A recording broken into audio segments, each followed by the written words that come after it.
So today's discussion will be reacting to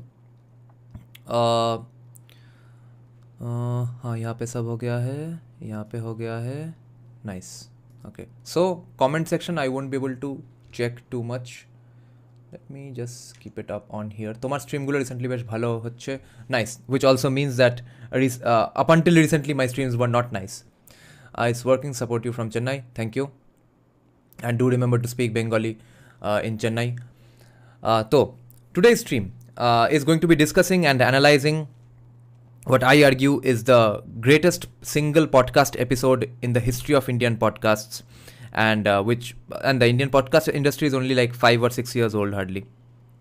But even in that short history, this episode is so awesome. Now, full confession, I didn't know who this guy Amit Varma was. I just know he's some sort of journalist, and we'll get to who both these people are. Okay, Amit Varma and Ajay Shah. We'll get to their bios as well. But the first impression I got of Amit Varma was from his interaction with Kushal Mehra. I just checked out that podcast. It's some 4.5 hours long podcast. And there I got the impression that it's okay. It's nice. It's nothing evil. It's not bad. It's not low quality. It's just that it's nothing significant. It's just the shallow top level, superficial level discussions that every first year and second year kid has on an abandoned tank of Presidency College smoking a joint. It was that sort of a discussion. It wasn't anything deep. So I thought, what's the hullabaloo about this guy? Why is he getting views on 4 hour, 5 hour long, 6 hour long, 9 hour long podcasts? So I was judging him based on just that one episode, of course. And then the Libertarian Party of India, the Twitter handle, they had shared this video, okay, the one we are going to discuss today. So I just clicked on it because the headline was interesting. It said, why freedom matters, and it was shared by the Libertarian Party of India. That intrigued me.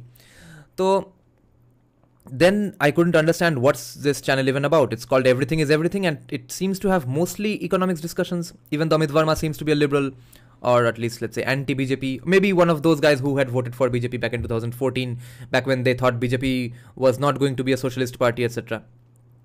So today we find out that BJP is a socialist, hardcore feminist political party who is not going to give any hopes to pro-free market people, nor to men in general. So the other interesting thing I realized about this podcast, Everything is Everything, that I don't know who is it by. Because Ajay Shah was asking some questions to Amit Varma as if he's the guest, and Amit Varma was asking some questions to Ajay Shah as if he's the guest. Okay, so that was a very interesting dynamic to have. So I still don't know. So let's just get into who these two people are, and then we'll start the discussion. Abir Zen is asking the sad question that it's not a real political party as of now. It's just an idea. It's a germ of an idea. Now let's see if I cast the screen from here. Does the audio come then, or are we going to face more shenanigans? Okay. My face is going to be this little small face. Lol. 24 viewers. All our viewers disappeared because of our StreamYard screw up, okay? We had so many viewers today. Okay. ये तो 720p में देना पड़ेगा, नहीं तो Google Meet को दुख होता है. Okay. And before that, let's just get to who are these people, Amit Varma and Ajay Shah, okay? Amit Varma, journalist. Yeah, so Amit Varma, writer, journalist, podcaster. He started out in a Wall Street Journal, The Guardian, The Observer, and almost every Indian publication. He is a columnist for Times of India, Bloomberg, Quint, Cricket Next. I thought he was a journalist for a while in Rock Street Journal or something. That intrigued me more about him. No, it's not mentioned here at least. Okay. And then we have this other person, Ajay Shah. What a phenomenal discussion this has been. He's a columnist. National Law School of India University, Bengaluru. He's a law professor. Okay. He has a PhD in economics from University of Southern California, Los Angeles. Holy shit. BTech in aeronautical engineering, IIT Bombay. Fuck. Professor of at National Institute for Public Finance and Policy, New Delhi. Consultant at Department of Economic Affairs, Ministry of Finance, New Delhi, 2001 through 5. Assistant and then Associate Professor of IGIDR Bombay, President Center for Monitoring Indian Economy Bombay, Consultant of Rand Corporation Santa Monica. Santa Monica in California, by the way, is the place where Hans Zimmer is based. He has his main studio in Santa Monica, California. Publications In Service of the Republic, The Art and Science of Economic Policy, Penguin. And another book is called India's Financial Markets, An Insider's Guide to How the Markets Work. Nice. Cool bios. Let's start the interview now. Or the podcast. Jesus seems like Amit Varma is a leftist journalist from his credentials, but never heard of him. Amit Varma himself is a staunch feminist. Right. Great. Yahi hai zindagi.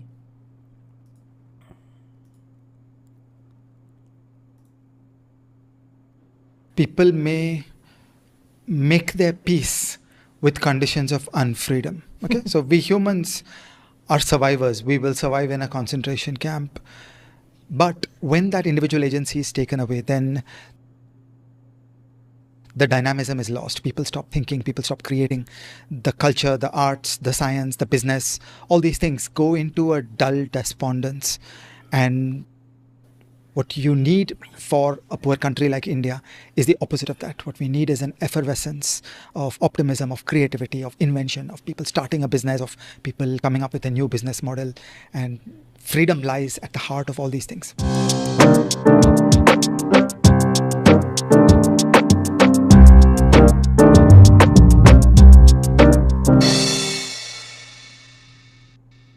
Welcome to Everything is Everything. I'm sitting here with my good friend Ajay Shah. I'm Amit, as you know, and in the background there is a young cat which is mewing, and I needed to clarify that because it sounds like the wailing of all the dispossessed and the hungry and the starving through these many, many years of India's tormented journey. But that journey is fine now, right? We gained political independence in 47. We had the reforms in 91. Ajay, is everything well with the world now? There was a freedom movement that got us to the ejection of colonial rule in 47. But it's striking that actually, in many ways, freedom did not come to the people in the period after 1947. So there is something very disappointing that we were supposed to have played a freedom movement. And actually, we ended up with... Yeah, we gained freedom from England and then became a colony of Soviet Union. Freedom in many respects. I couldn't agree more. And there's a book here, right here, Freedom at Midnight by Lapierre and Collins. And circa 2008, I went to the New India Foundation with a proposal for a book I wanted to write called Freedom After Midnight, where the point that I was going to make through the book is that all we got in 47 was political freedom. We didn't get personal freedom, social freedoms, economic freedoms. And I never ended up writing that book because I'm a lazy bum, and they rejected my proposal, but I should have written it anyway, but I didn't. But the point there is that I've used that phrase, India's second freedom struggle, again and again, and I couldn't agree more with you. And I know we are both agreed on, the fundamental quality of the word freedom itself. So Amit, tell us, what are your big ideas on understanding India's journey? What has happened to us? And I always think of the interrelated pieces of freedom, the state capability, the capability of the private sector, and then the outcome that is prosperity. How do these pieces work?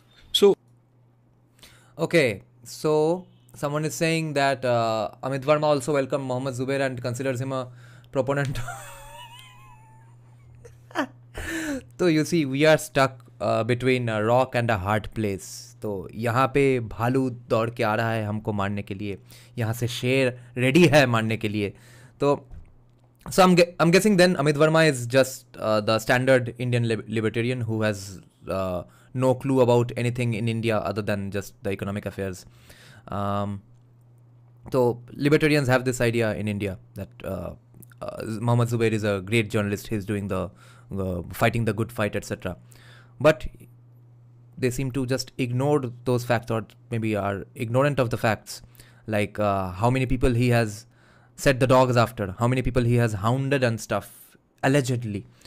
So that's too much for my libertarian stomach to swallow, unfortunately, or maybe fortunately. So I want to get into the weeds with you later, and I'm looking to get a lot of illumination from you on this. So much of this episode is going to be about India's journey towards freedom, where we've taken a few baby steps forwards, we've taken a few baby steps backwards, and we'll talk about that journey. But before that, as a whole, I want to talk about the importance of freedom to me and the way I like to reframe it, because freedom is such a misused word, and there are so many ways in which it can be interpreted and used. I like to think in terms of consent, but in many ways you can, you can use it interchangeably with freedom. And this is a book I am planning to write seriously at some point, where I'm asking myself sort of two questions, right? And one question is, how should I live in this world? And the other question is, how should the state relate to society?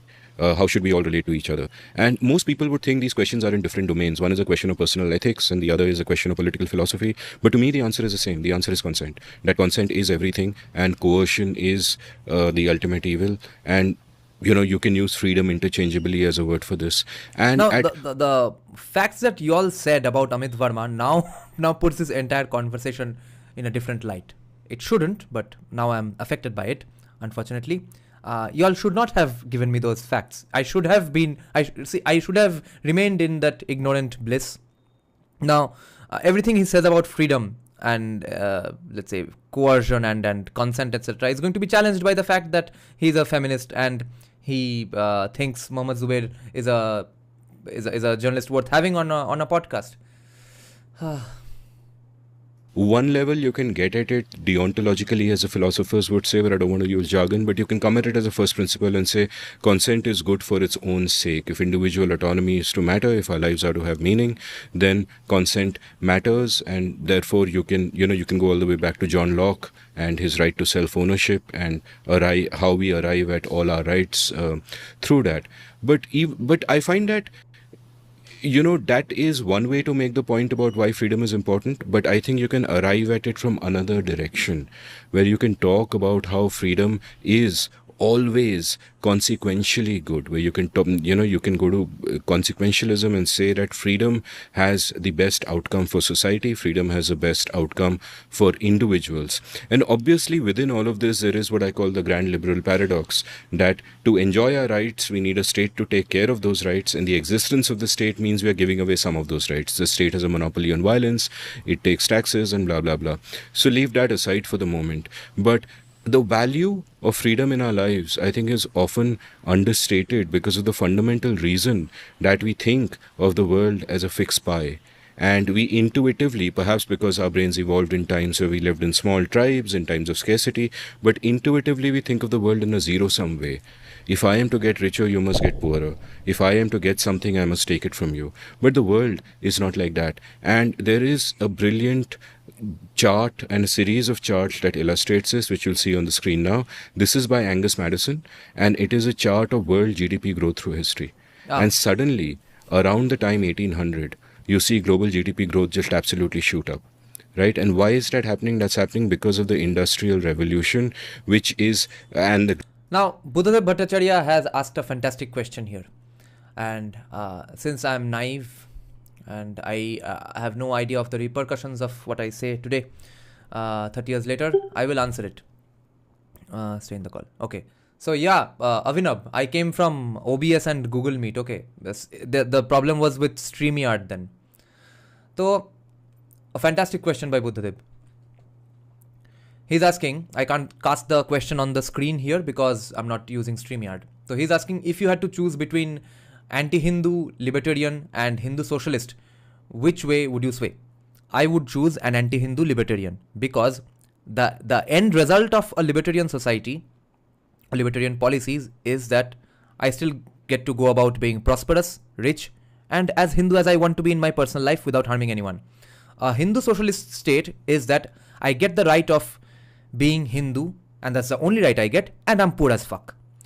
So, unfortunately, anti-Hindu libertarians. And no matter how wrong they are on things, they are still right on economics, and that more often than not makes up for everything else. For example, let's say India becomes a hellhole of anti-Hindu libertarians, okay? What's the worst case scenario? You still get a good education. Maybe your parents have secretly somehow managed to keep you Hindu. You leave the country where there is a bit less amounts of anti-Hindu libertarians, and you send money to Hindu causes here, and libertarians still are in favor of investments and stuff. That's how you manipulate public opinion and stuff. But whatever the markets say, that's where the libertarian society will sway towards. So if the market says sway further towards Hindu values, Hindu symbols and stuff, Hindutva related books and stuff, the way it is doing today, in that case, anti-Hindu libertarians, the anti-Hindu-ness aspect of anti-Hindu libertarians is inconsequential. So anti-Hindu libertarians over Hindutva socialists any day. Globalization that ensures, which is enabling voluntary transactions. And I've spoken in an earlier episode where we spoke about Bastiat and Hayek and had so much fun. I've spoken about the double thank you moment. This is John Stossel's formulation. The double thank you moment is, if you are, say, selling coffee at a coffee shop and I'm a customer, when I hand you the money, I say thank you. When you hand me the coffee, you say thank you. Both of us benefited from the transaction. There is a science and engineering view that the Industrial Revolution came to the UK because they got to Newton, who was born in 1642, and the steam engine, which was 17. Two comments here, very well said. One by Amit Varma, one by Abhay Agarwal. Abhay is saying that Hindu society can game a society which might be anti-Hindu, like it is now in general, but if it is libertarian. Very well said, very well pointed out, and I agree 100%. The other point that Amit Varma made here, that the idea that commies and socialists always have, that it's a zero-sum game. If you are becoming rich, it means I'm becoming poorer. मेरा पैसा खाके हम सब का $4 billion खाके कोई billionaire का net worth बन रहा है 4 billion. Okay, those kinds of idiotic things.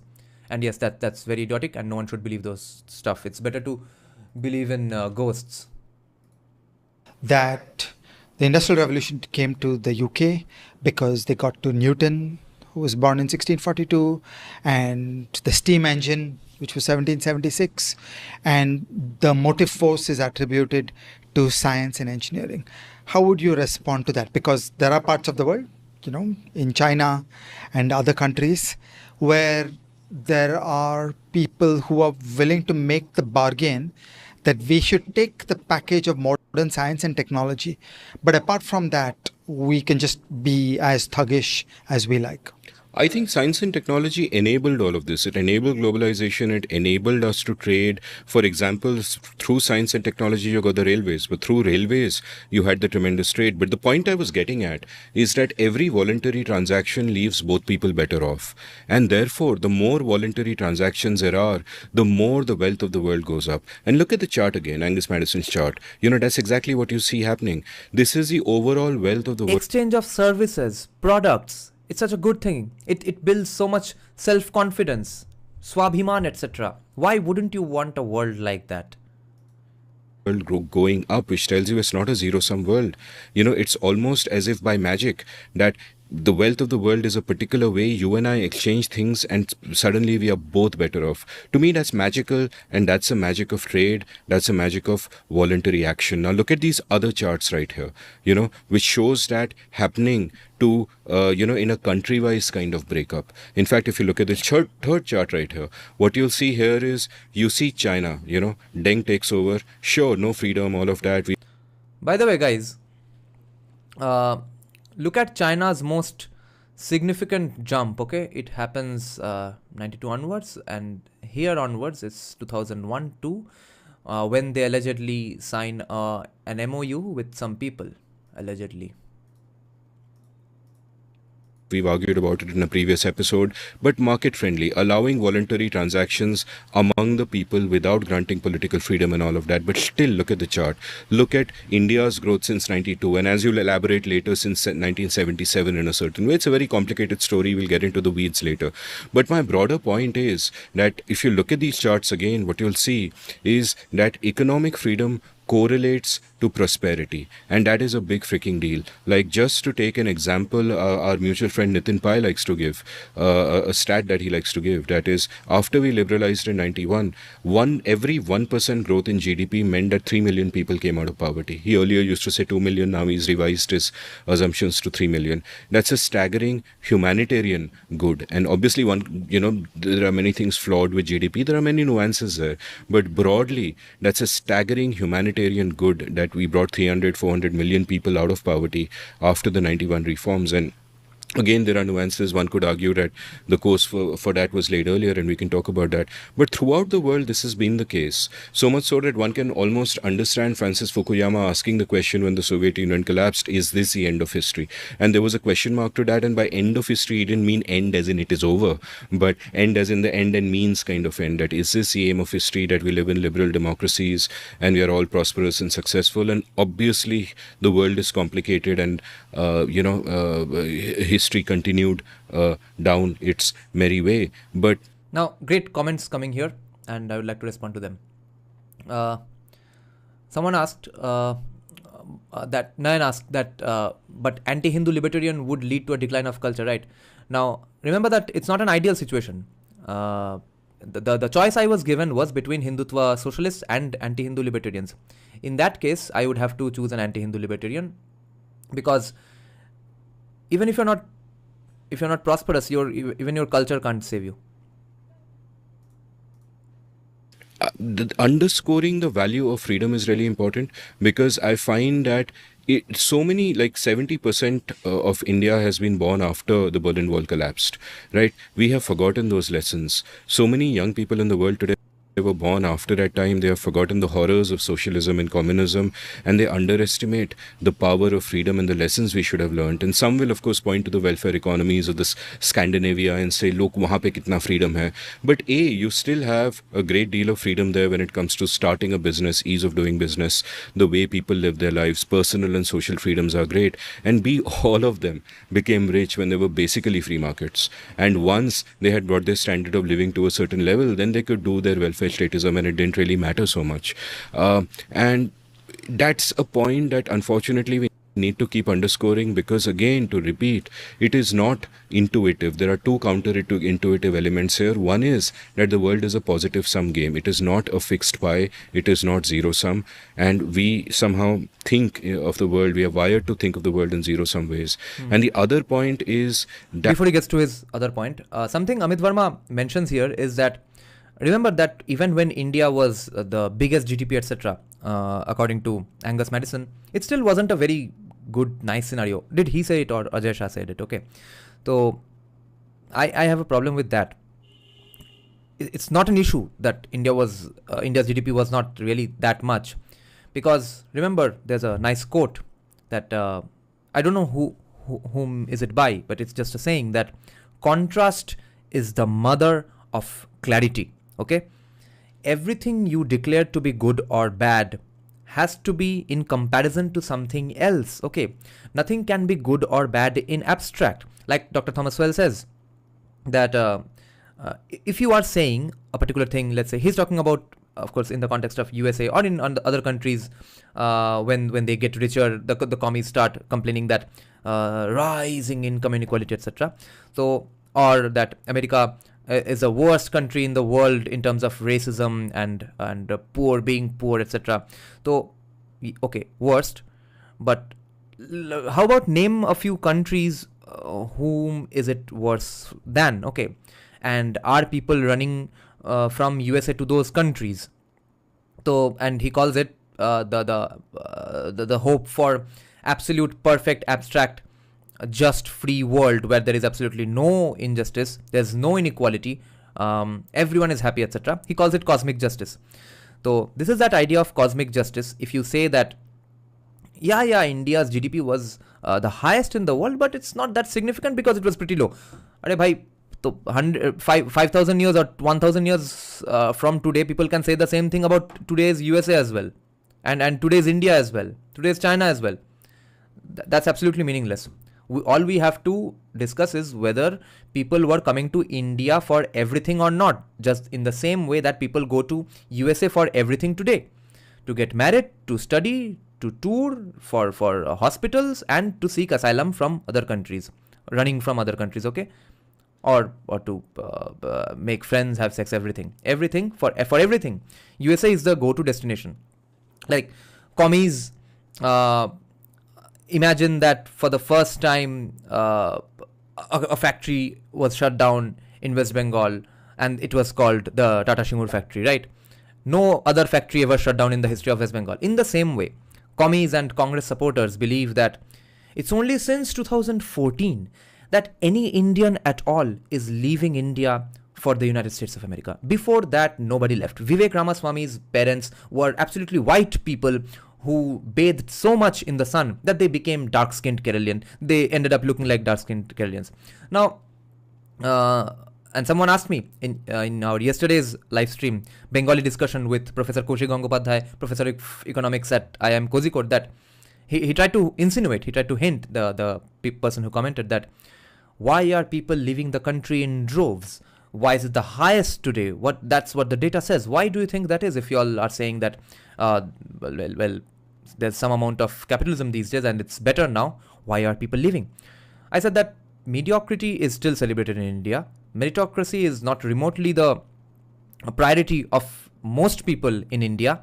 On the other hand, more people today are well-read enough, qualified enough to provide some sort of service to first world countries.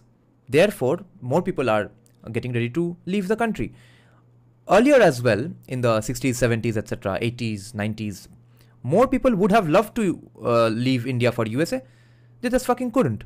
Today, more people can because of the general upliftment in education and upliftment in people's economic levels, because of which they can access a better quality education, which is giving the chance to leave India to more people. Okay, so these things have gone on forever. Unless we change things for the better in India, people are going to go on leaving, and there's going to be no culture to save if we remain socialist.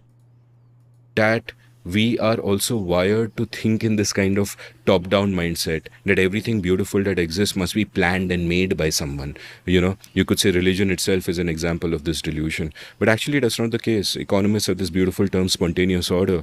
Languages, economies, societies, natural selection itself does not need a central planner or a designer, and many of them are the products of human action and not human design, as Adam Ferguson would say. So I just wanted to lay out this broad picture, which I know you'll agree with, about the importance of freedom in every domain and how much it means. And of course, even beyond all of this, it means a lot to me at a basic moral level.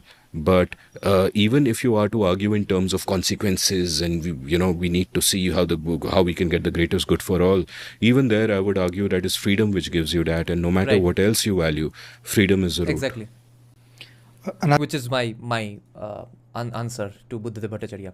Now, Suman Awasthi is pointing out that Spotify had to move out of Sweden to grow more, to become this big. And people often don't realize that it's not just the case for companies, guys. The way America's economy functions, okay, I'm going to sound like just a US fanboy who never criticizes America allegedly. Hope you all check out more of our podcasts and live streams. We do. But it is what it is. Most people run away to USA. So I can't tolerate any criticism of USA in that particular context. In the same way as if anyone says that Bangladesh is doing a better job than India in any fucking thing, just show me one Indian who has run off to Bangladesh leaving India, and I'll shut up, okay? Until that happens, I'm not going to listen to you. But anyway, it's not just companies, okay? It's everything. Music, entertainment.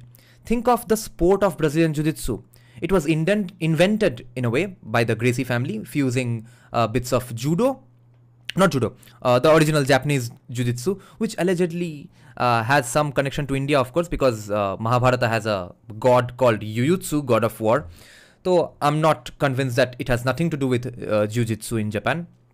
But anyway, so the Gracie family in Brazil creates something called Brazilian Jiu-Jitsu by fusing Jiu-Jitsu of Japan, which has now become just karate haya and flying around in the air and fitness, etc., not real combat skills, with some Brazilian martial arts, okay? Now, they sit on it for decades until they realize that unless they go to USA to sell this product, to convince people that this is a nice combat sport to learn, no one ever in the world is going to give a shit, okay? Then they go to South California, SoCal, as it is called in short. And today, SoCal is the capital of Brazilian Jiu-Jitsu in the whole world, okay? USA, the epitome of white supremacy, there in a state called California, is the home and the capital of something called Brazilian Jiu-Jitsu, okay? So You see why we have to prefer anti-Hindu libertarians over Hindutva socialists. Then Pavel Tatsulin, okay, you can call him the modern father of kettlebells, okay.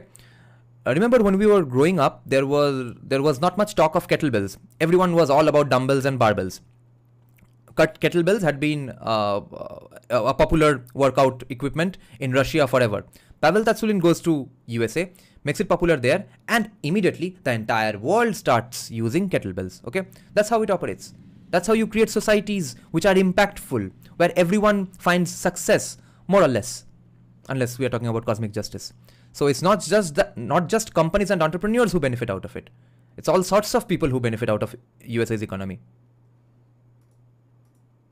Another way we see this is that people may make their peace with conditions of unfreedom. Okay, so we humans are survivors. We will survive in a concentration camp. Okay, Darth Vader, come out of your SFI party office. Freedom and democracy is good in an industrialized society, not in India. But you see, we are not an industrialized society because we don't have freedom and democracy. Now you can bring up China, of course. Are you sure their data is not fudged? How many people in the world are running off to China to work or to get a job? But when that individual agency is taken away, then the dynamism is lost. People stop thinking, people stop creating. The culture, the arts, the science, the business, all these things go into a dull despondence. And what you need for a poor country like India is the opposite of that. What we need is an effervescence of optimism, of creativity, of invention, of people starting a business, of people coming up with a new business model. And freedom lies at the heart of all these things.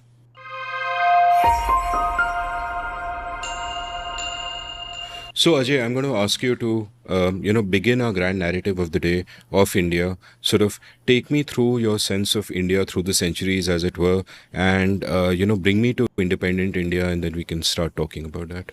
Okay, here is a quick summary of many books.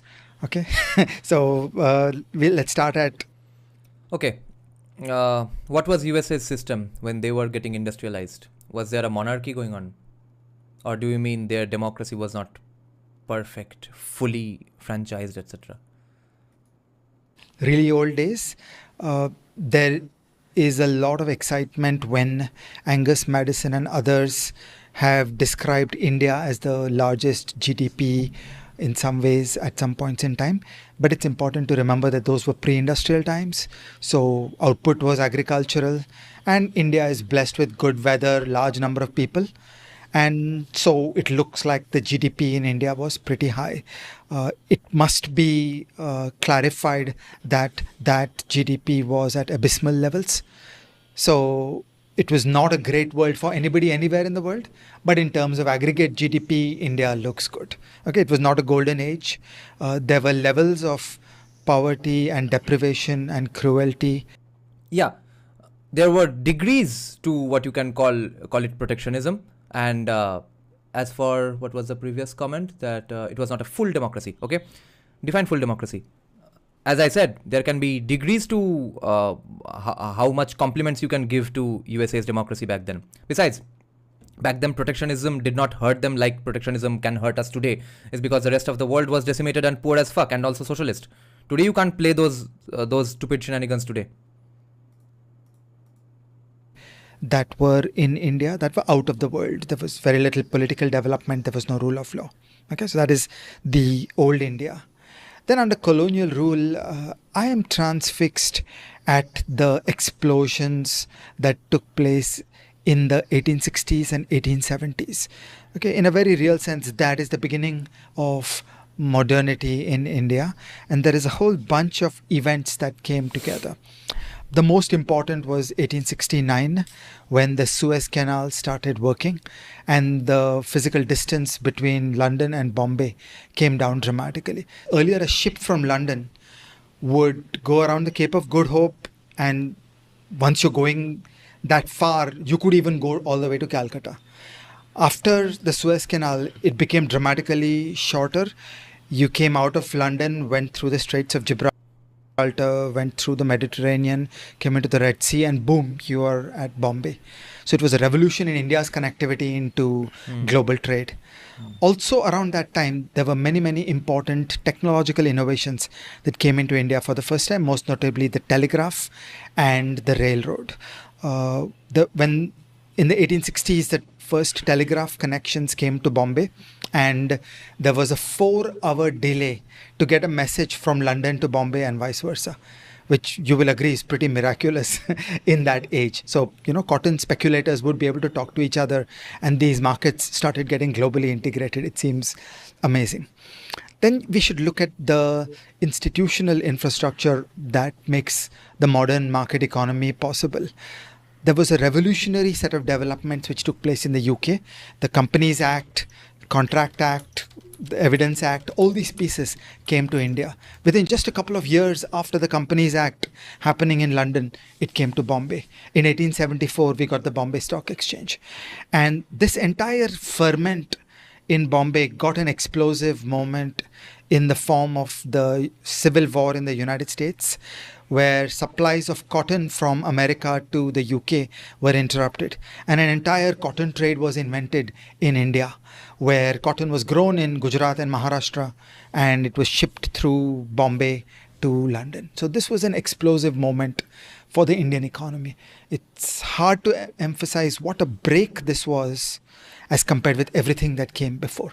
It's like the entire institutional package and the technological capability of the Industrial Revolution was seeded into India all at once.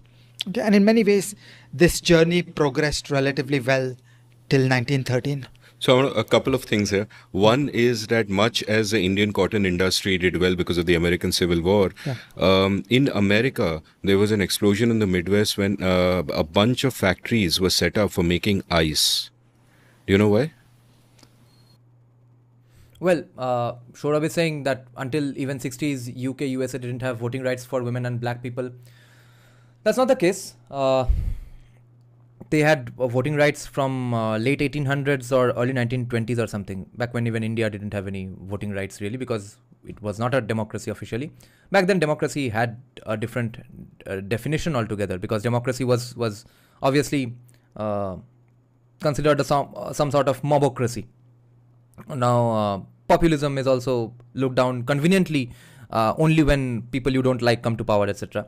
So I think for those reasons, constitutional republic is a much better idea.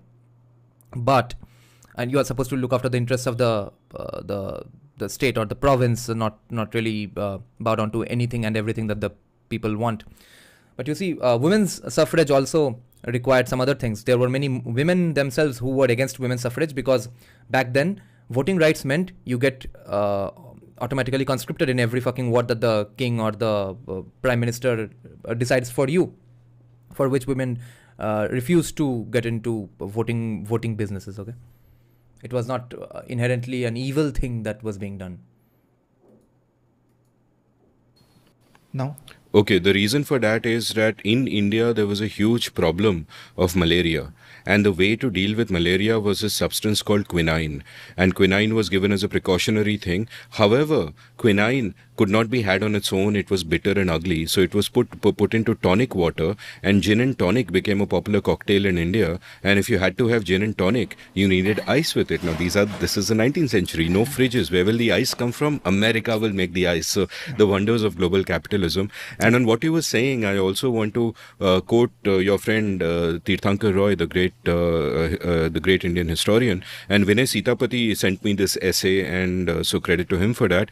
But Tirthankar writes at the end of this fabulous essay, which I'll link from the show notes, he writes, "The empire created an open economy, open to trade, capital flows and settlement. For the imperialists, keeping India open to trade, investment and migration served British economic interest. But that does not amount to saying that openness was damaging according to Indian economic interests. The two interests were broadly compatible until the 1920s and diverged around the time of the Great Depression. But when world trade again recovered from World War II, India had left the stage. In the colonial era, openness contributed to the emergence of a robust industrial capitalism centered in the port cities. It helped the growth of a sophisticated education system. The cosmopolitanism was sustained by the free movement of people, skills, and knowledge. It is certainly possible to criticize individual factors, individual items of factor payment, but economic nationalists fundamentally misread these flows by calling these drain. They were the price India paid to tap into a mobile market for skills and capital. Exactly what you were saying. Yeah. So I feel that the breathtaking developments which took place in the 1860s and 1870s have not been adequately recognized in India, not least because I feel the nationalists have oversold their case. Okay, so I mean, I do not pine for colonial rule, but we should be cold and clear in understanding history and understanding the events that took place. So this period ran till 1913. So this first modernization of India, which coincides with what internationally is called the first globalization, was roughly 1869 to 1913. Then came a long dark period because of the First World War and the Great Depression and the Second World War, and which allowed USA to get away with protectionism. So it was the 60s where they effectively got the rights, but in theory, in some ways, they could have voted in some contexts from 1874 or sometime onwards. The full easy voting rights, casually voting rights were done in 65, and now though you don't even need a voter ID to vote. That's another matter. So yes, different laws and different things are allowed to be done by different people in different contexts. And for example, universal adult franchise, non-stakeholders, etc. Those things are wrong even today, especially people who are below 25. Why are they supposed to vote? For what exact reason are they getting the right to vote? So you can call India then the perfect democracy, etc. That kind of democracy means absolutely nothing. Within India, the unrest of the freedom movement and the horrors of partition. So from 1913 to 1947, many things went very badly for India, and it was also a period where the British took many policy decisions that were inimical to the interests of the Indian economy. For example, the restrictions on trade. No, libertarian Darth Vader, you are absolutely wrong, because you don't understand you're not acknowledging the importance of discourse here. Okay, you and I have grown up where left-wing narratives and discourses have ruled the roost. They have been the normal baseline for every conversation, in every circle, in every educated circle, everywhere. If we just change that narrative, everything else of communism and socialism falls apart. All you need to do is convince the people a different thing.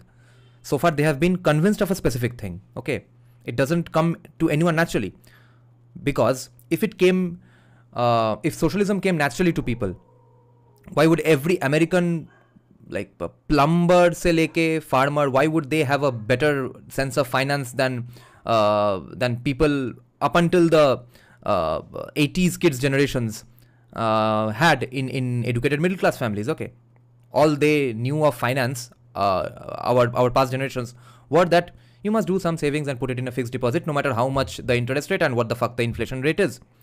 But American lower class people understood economics better than these educated Indians. How was that possible? That was their discourse, that was their narrative that they pushed, their Heritage Foundation, etc. So many right-wing think tanks and stuff. All we need are those things, and we can convince people, we can absolutely persuade people, explain to people that your socialist shenanigans are hurting you, they are fucking you, and it will come naturally to them to vote in favor of industrialization as well. Check out our live stream of the paper, research paper written by sociologist Dr. Sushmita Das.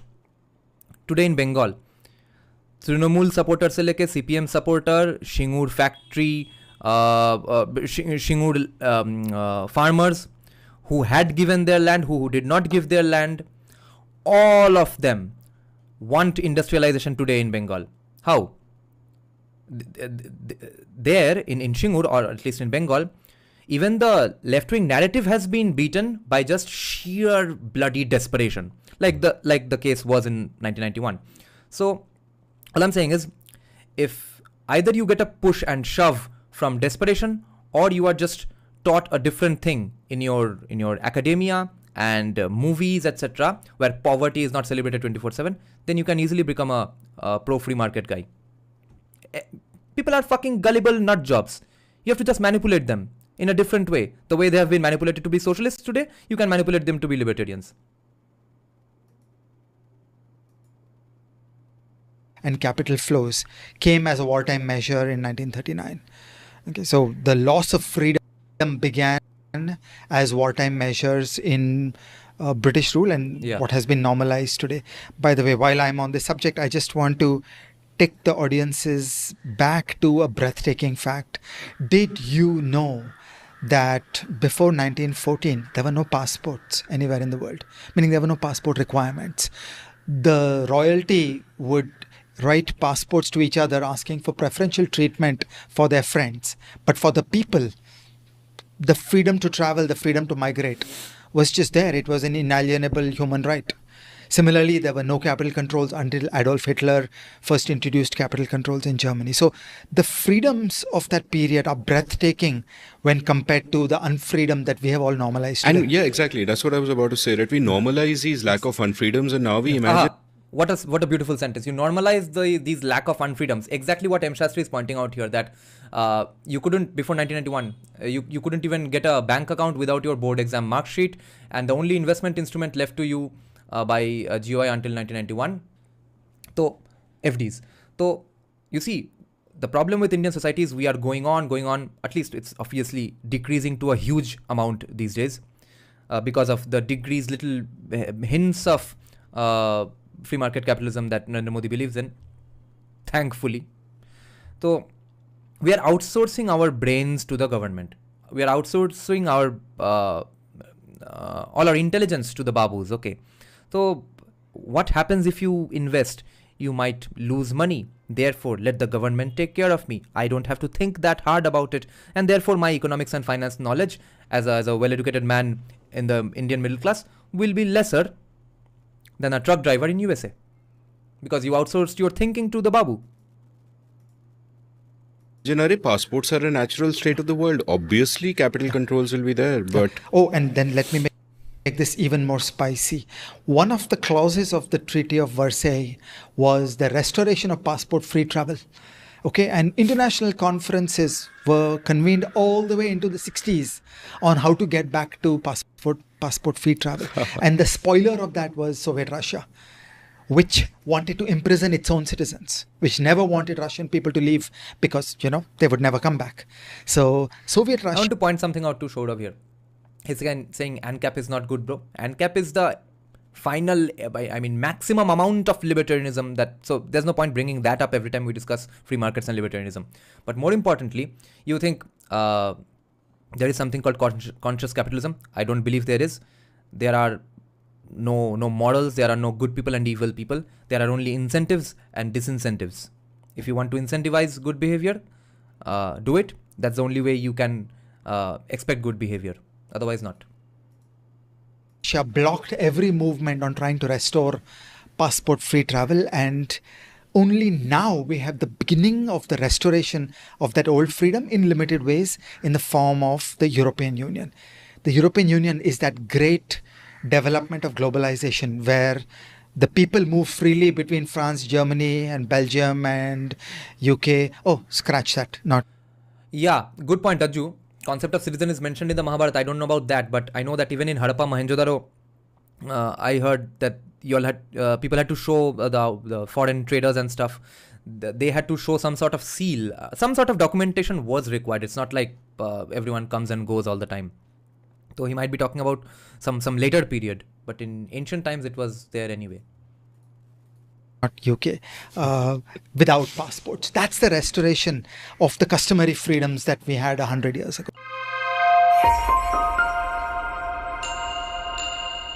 Okay, so then we got to that terrible period in India. very good question again, Abhay. There has to be someone who knows what is good incentive. You see, in a way, the answer is hidden in your question. There can't be someone who is that hypothetical guy who knows what a good incentive is, because we can't really get all 140 crore people to agree upon what is the best incentive, right? What is really good behavior? Because some people will say that unless Adani redistributes all his wealth to poor people and he has to go on redistributing it until there are no poor people allegedly left in the country, you're not incentivizing good behavior. And I'm not going to say that. So the market has to go on pushing things. People have to look after their own interests, their own financial interests, and their personal interests like culture and history, etc. But the people in academia, think tanks, let's say art and culture, etc., their people have to now start singing a new tune, and we'll have to shame them into doing those things. That's the only way it's going to work. The day they do those things, the narrative becomes a different narrative, and after that everything else will follow. India's history, where many things went wrong. Okay, and then came freedom in 1947. In terms of the outcomes, per capita GDP growth did pretty well from 1947 to 1962. In my opinion, this has a lot to do with just the reduction of social tension and conflict. We'd just been through the strife of the freedom movement. Remember a Second World War lapping at the eastern edges of India. One minor character, Subhash Chandra Bose, threatening armed conflict in India.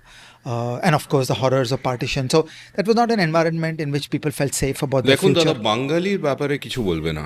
Okay, Subhash Chandra Bose আমাদের Okay, fine. So scratch the Subhash Chandra Bose. See, Amit Varma jokes about Bengalis. Darth Vader, finally, we agree upon some things. Today, at least, I know we've agreed upon countless things over the last 2 years. Darth Vader is saying academia and other cultural spaces are under the control of the left, and BJP has done nothing to free them. Yes, and they're absolutely wrong for doing that. They're absolutely dumb fucks for doing that. They're absolutely assholes for doing that. What more do you want me to say? But we'll have to keep on pushing it with the hopes of either shaming the fuck out of them into doing those things, or this weird fucking hope that some right-wingers all over the world these days have, and some right-wingers even in India have, that there will come a day when academia won't be relevant. And that's the day we will apparently shape discourse through YouTube, bro. So if that happens, well and good. I'm going to be the one who's going to be shaping discourse, bro. And if it isn't the case, keep shaming the fuck out of BJP for not kicking out left-wing views from academia, or at least not getting the right-wing views as well into academia. The moment they put some right-wing people in academia, they are least qualified people, dumb fucks who say colonialism created caste system, etc. And right before the Mughals came, everyone was forever happy. Everyone was giving everyone each other blowjobs. We were all hugging together, singing nice songs, sitting outside a temple. Why do you need to say that? I don't get these things.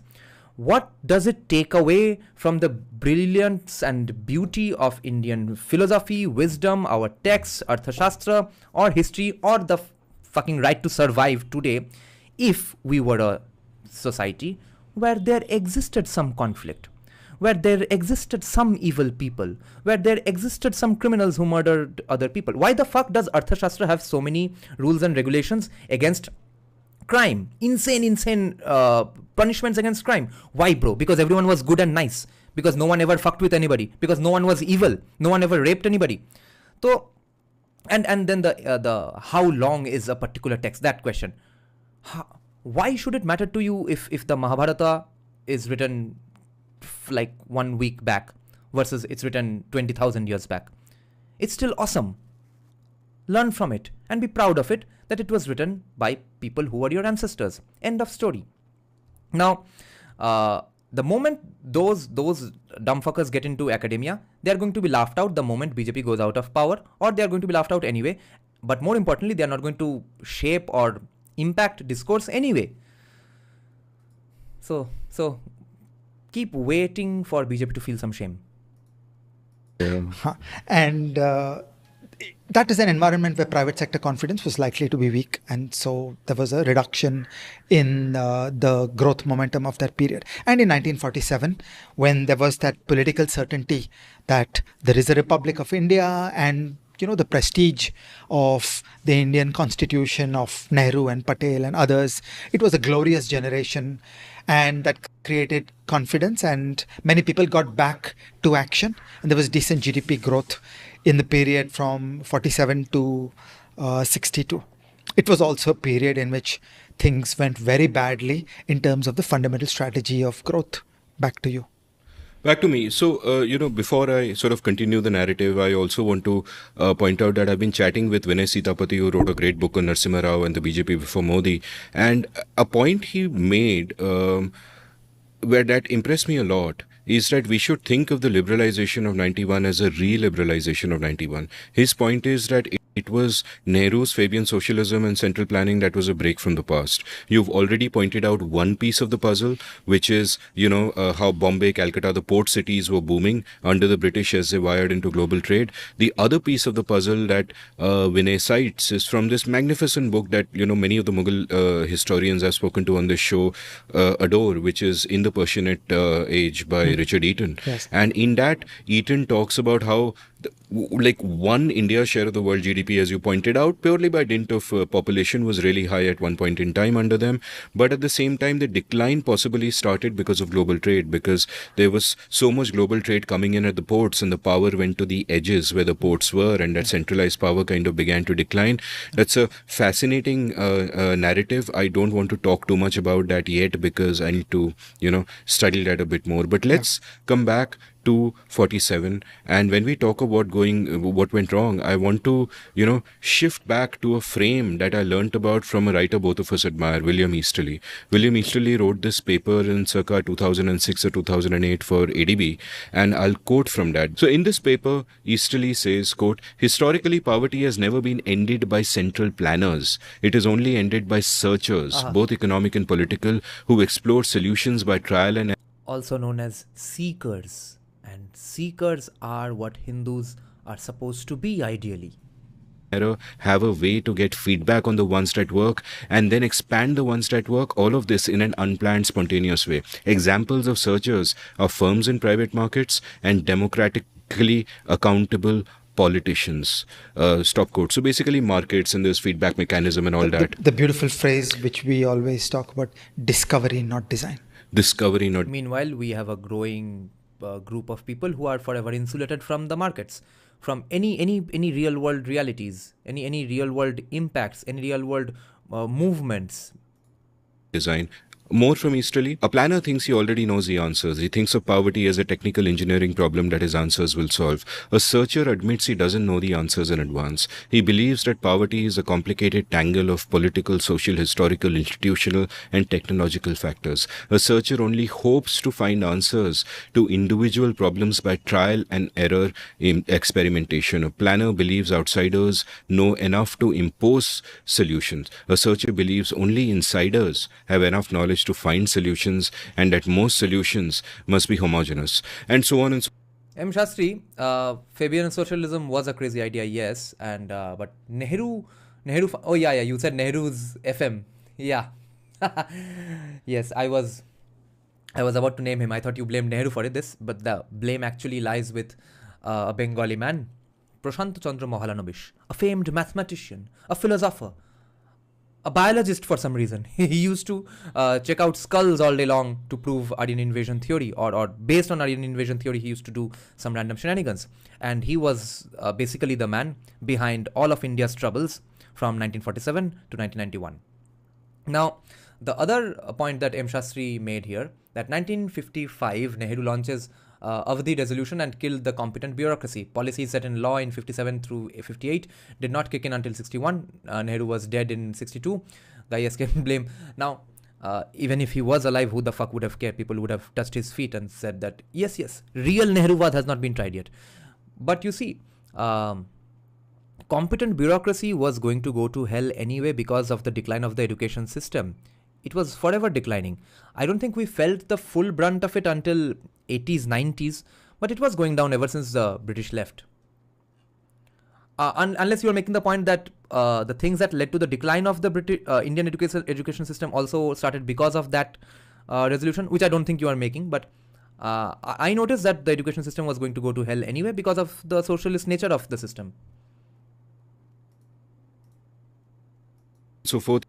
He's, Easterly's written great books. We'll link all of them from the show notes. But I also want to now, for a moment, shift to what was Nehru's mindset, right? Nehru famously at one point said to J.R.D. Tata, "Do not speak to me of profit. It is a dirty word." He had a distrust of profit. He had a distrust of capitalism. And part of it was understandable. Part of it was that, look, who colonized India? The East India Company, right? It was a... Yeah, and I have discussed this on my live stream about 1 or 2 years back, that I do have some sympathy for the commies and socialists of 4791, although there were people who recognized even back then that that's not the way to go. Ambedkar, for God's sake, said that, why do you need to decide for the rest of the future generations that they have to be socialist? Why are you putting a random just one economic way of life, way of looking at economics in the constitution?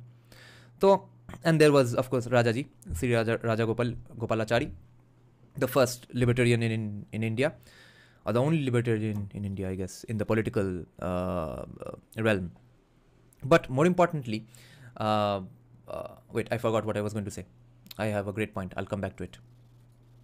Also, I described a period from 1913 onwards, which were the most important years. If you stood in 1947 and look back, the predominant picture of... Yeah, that's what I'm saying. That I do have some sympathy for the commies and socialists of those days, because they were thinking that British East India Company was a capitalist force. Market, paisa banana, amir. Okay. Those things are bad. That's how we lost our freedom. So let's not do anything related to banyas or business. I think that's the reason for the indirect reason for hating Gujaratis and Gujus, Marwadis, etc. in Bengal even. I think it's the same way that racism happened in Africa and North America from the side of white colonizers, which is that they didn't just jump to the conclusion that yes, they are black people and they are brown people and they suck. No, they had a full-blown explanation of it, that they come to colonize and see they don't have any religious book. If you don't have a religious book, you don't have religion. If you don't have religion, it means you don't connect with God somehow. If you don't connect with God, you don't have a spirit. If you don't have a spirit, you're not even human. On the other hand, you also don't seem to be that white, which means 2 plus 2 is equal to 4 according to them, and therefore non-white people are not humans, and therefore let's start racism. I think that's what happened in West Bengal as well, that okay, capitalism is bad, doing business is bad, thinking about money is bad, and Gujaratis and Marwadis seem to be doing those things, therefore they are bad. Of the advanced Western economies was pretty grim. They had fought 2 wars, they had had a Great Depression, things hadn't worked so well, and also there was a lot of Soviet propaganda about how the crude mobilization of resources by central planners, okay, things like putting together an Air India, putting together a UPI, these were the kinds of projects which had been done in the Soviet Union, and in the short term they look good because you avoid the messy searching process. Suddenly you mobilize the entire country around a new format of how to use capital and labor. And you also have to see who his influences are. In our episode on Newton and Gandhi, when we spoke about Gandhi, we looked at his intellectual influences. Who were Nehru's intellectual influences? Now, there's a Time magazine piece of 1951 which says brilliantly, Beatrice and Sidney Webb, the godparents of Fabian socialism, are in a truer sense his creators than Vishnu and Shiva. And the same magazine piece goes on to describe Nehru thus: he shares all the socialist emotional tenets about the capitalist order. In consequence, he has a socialist undisguised contempt for capitalism, reinforced by the aristocratic Brahmins' contempt for the Baniya caste. He speaks of the, Nehru's words, Baniya civilization of the capital West, of the West's cutthroat civilization, again Nehru's words. Utterly unlike Gandhi, he admires modern production methods and wants to bring them to India. He has announced that India will in time develop her own atomic energy. Exactly, Ake Brahma. Yes, I'm glad you've read it. Arnab, which guy, by the way? Me or Amit Varma or Ajay Shah? program, but as a socialist, he believes that capitalism, after its prodigies of production, is bound to make a bloody and cruel mess of distribution.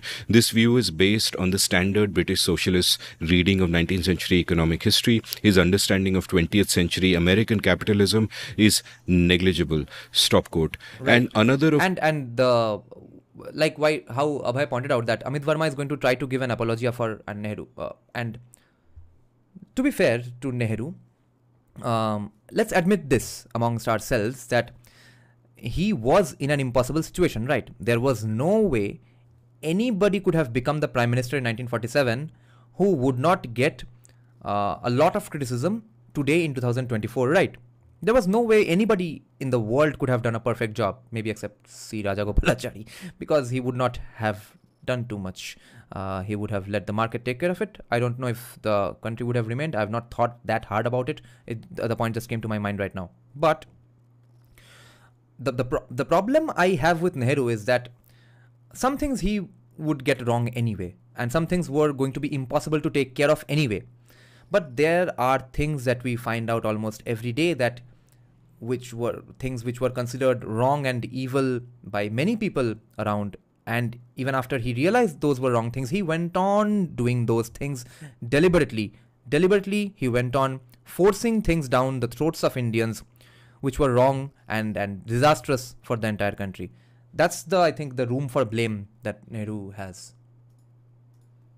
of his great influences was Harold Lasky. John Kenneth Galbraith once said the center of Nehru's thinking was Lasky, and Ram Guha once quoted an unnamed wit as saying that at every cabinet meeting there was an empty seat and Harold Lasky sat on it, right? Which is and one can't really blame him. At one level, he was a creature of the times, but at the same time, all the material really existed had he been open to it. He ignored C. Rajagopalachari, Rajaji, a great man who understood the power of freedom that we spoke about, who looked not to Russia but to the success of America, and today we know the successes of Russia So can were I come illusory. back at that period in a By the way, brilliant comment section, guys. Thank you today. It's not like most comment sections are not good these days. Most days it's good only. It's that today I'm looking at the comment section more. But great points here. I want to discuss some things here. The idea here that though these stooges were all British educated, okay, I'm not going to use that word, but Nehru ruined the bureaucracy by ensuring that you couldn't fire them. Nehru closed his ears to criticism. Yes, his amendment to IAS Acts to ensure bureaucrats couldn't be fired, only transferred. See, all these are symptoms of one other problem that a lot of us on the Hindutva side say as a criticism to just the changing times. Okay, that the one argument that crony capitalism is bad, capitalism is good, etc. But you see, India was poor as fuck. Still, there was crony capitalism. But more importantly, things like travel vlogging, food vlogging, etc. Like one of our frequent viewers one day was saying that these days kids are busy with that. Why aren't they interested or busy with more, I mean, let's say, things that come across as a duty towards your society, culture, nation, etc. Well, not everyone is going to do that anyway. But you see, the beauty of the market today is that profession existed even in a pre-1991 India or even a pre-2020 India, in a pre-2010 India. It was called travel and living, the channel. People would roam around doing those exact same things, albeit with much more finesse, better scripts, better camera work, etc. But the main profession and the main audience base is the same. I am curious, not me personally, ever, but people are curious, how does a person feel when they visit this particular place, and what do they think of this particular place's food? What really is fascinatingly new in that? Nothing. Travelogues, okay, travel stories, bhramon kahinis, etc. They are just the ancient versions of travel vloggers. Of course, it takes less skill, you might say, but maybe it requires skill in a different way. What I'm saying is that things like travel vlogging, etc. By the way, a few days back, I saw a weird criticism of 1991 liberalization that women started dressing differently since 1991 in Bollywood. Okay. The problem is, everything that you can say that is happening today in India, it's because of too much focus on money, etc. All those things, all those professions existed even in pre-1991 India. Those professions were available to only a few bunch of families, very, very few families with insanely prosperous lineages. That is the only difference, okay? Any look today on Instagram can be found on any Indian woman, okay? Because of some latest reel and stuff. So the pre-1991 Indian look that you are seeking in women, which apparently has disappeared since 1991, you can still find it in some movie that harks back to the pre-1991 days, or will come back as part of some Instagram reel trend and something. Nothing is really going away. But more people have access to stuff that were closed off to 99% of the country. This is why the 1991 liberalization is a good thing, and more such things, more such disruptions need to happen in India as soon as possible. More different way. I am puzzled about the following. And one very important comment from Darth Vader here, where he is kind of contradicting himself. He's saying Nehru had the absolute power. He could have focused on industrialization rather than preaching peace and creating licensed Raj state. Why didn't they, Darth Vader? You said that there's no need of democracy. In fact, we should not have democracy in order to industrialize. Nehru had absolute power. Why didn't he? Why couldn't he liberalize? Because he was a victim, because he was also a gullible nutjob who was a victim of the discourse of his day. We just need to change the discourse of today, the narratives of today. That's what I'm saying. Propositions. In 1947, while everything you describe about the ideology was there, the scale of intervention into the economy was relatively modest. Okay, so the civil service quality was extremely high. We've never had a better civil service in India than was present in 1947. And the scale of intervention into the society was relatively mild. The level of freedom was relatively high. And we were off to the races with a reasonably decentralized economy. M. Shastri, brilliant point. People like Farishta, those travelers, Fahi and Huan Sang, they were travel vloggers. They were just better travel vloggers. It's not like every travel vlogger is bad. Are you really saying that every travel vlogger is bad? Every food vlogger is bad? No, that's not the case, right? People, I'm sure you all do watch some travel vlogger or food vlogger from time to time. I do watch a lot of travel vloggers, people who go on those walks in places that I really want to visit someday, like through the ruins of Pompeii, then on the streets of St. Andrews, etc. They are travel vloggers as well. I'm following them. Where people were calling the shots and the people were deciding many things. Gradually, the loss of freedom began. Okay, day after day, the restrictions started coming in. State agencies started flexing their muscles and controlling the lives of the people more and more. What I find puzzling and disappointing is how long this took before any self-correction came about. It is okay to be wrong. It is not okay to be impervious to the evidence. It is tragic and disappointing for that intellectual community, who I continue to respect in many ways. These were some of the smartest people. Our smartness, ye ki habe. See, this is the difference between Lee Kuan Yew and our ruling class. You could have got, but they responded to failure by intensification. There was a commitment to ideology which is disappointing, and it seems that every time there was a failure, there would be these debates around a Hindu rate of growth, and the answer was to remain locked in that ideology and to insist that the floggings will continue until the morale improves. And to me, that is just tragic and a failure. That it's okay to make mistakes. It's not okay to refuse to change course. That pragmatism was lost in the commitment to an ideology. I want to make... Beautifully said. This is what happens when you listen to an actually good professor who can articulate things properly and beautifully, unlike me. This is why probably YouTube is not going to change discourse. Maybe podcasts will, but not stuff like mine, I guess. But you see what Shekhar is pointing out here, a brilliant comment. He's saying before independence, civil service officers had to impress their masters, but after their masters left, they had no reason to impress anyone. So they returned to their original motto to look down upon us. unknowingly or maybe knowingly, you've stumbled upon a very, very important point that I made a few months back, that you are not realizing you are being racist when you say that you have actually received independence. It could be argued that way. You don't have independence. The system is exactly the same, almost. At least since 2014, 2017, 18, it has changed a bit, but it's largely the same system. You just don't think it's that oppressive or extractive, etc. It's not really extractive. It's not, the wealth is not really going away to some places, except maybe secret accounts of some netas. But anyway, the way of the functioning of the state is exactly the same. You think colonialism doesn't exist today because that system is being run by brown people instead of white people. There's no other difference.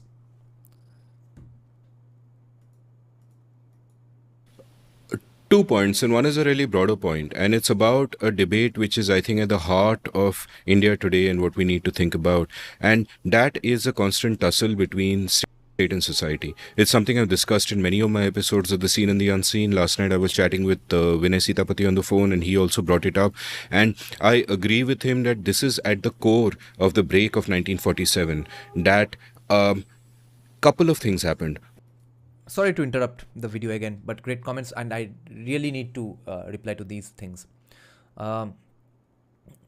This point by Abhay here. He's saying that our policymakers kept on blaming Hindu culture for the for their, because of their absurd policies, the problems created by their absurd policies. But more importantly, what Buddhadev is saying here, that actually it is difficult to understand when you should go harder on the same path and when you should change course. Not really, Buddhadev.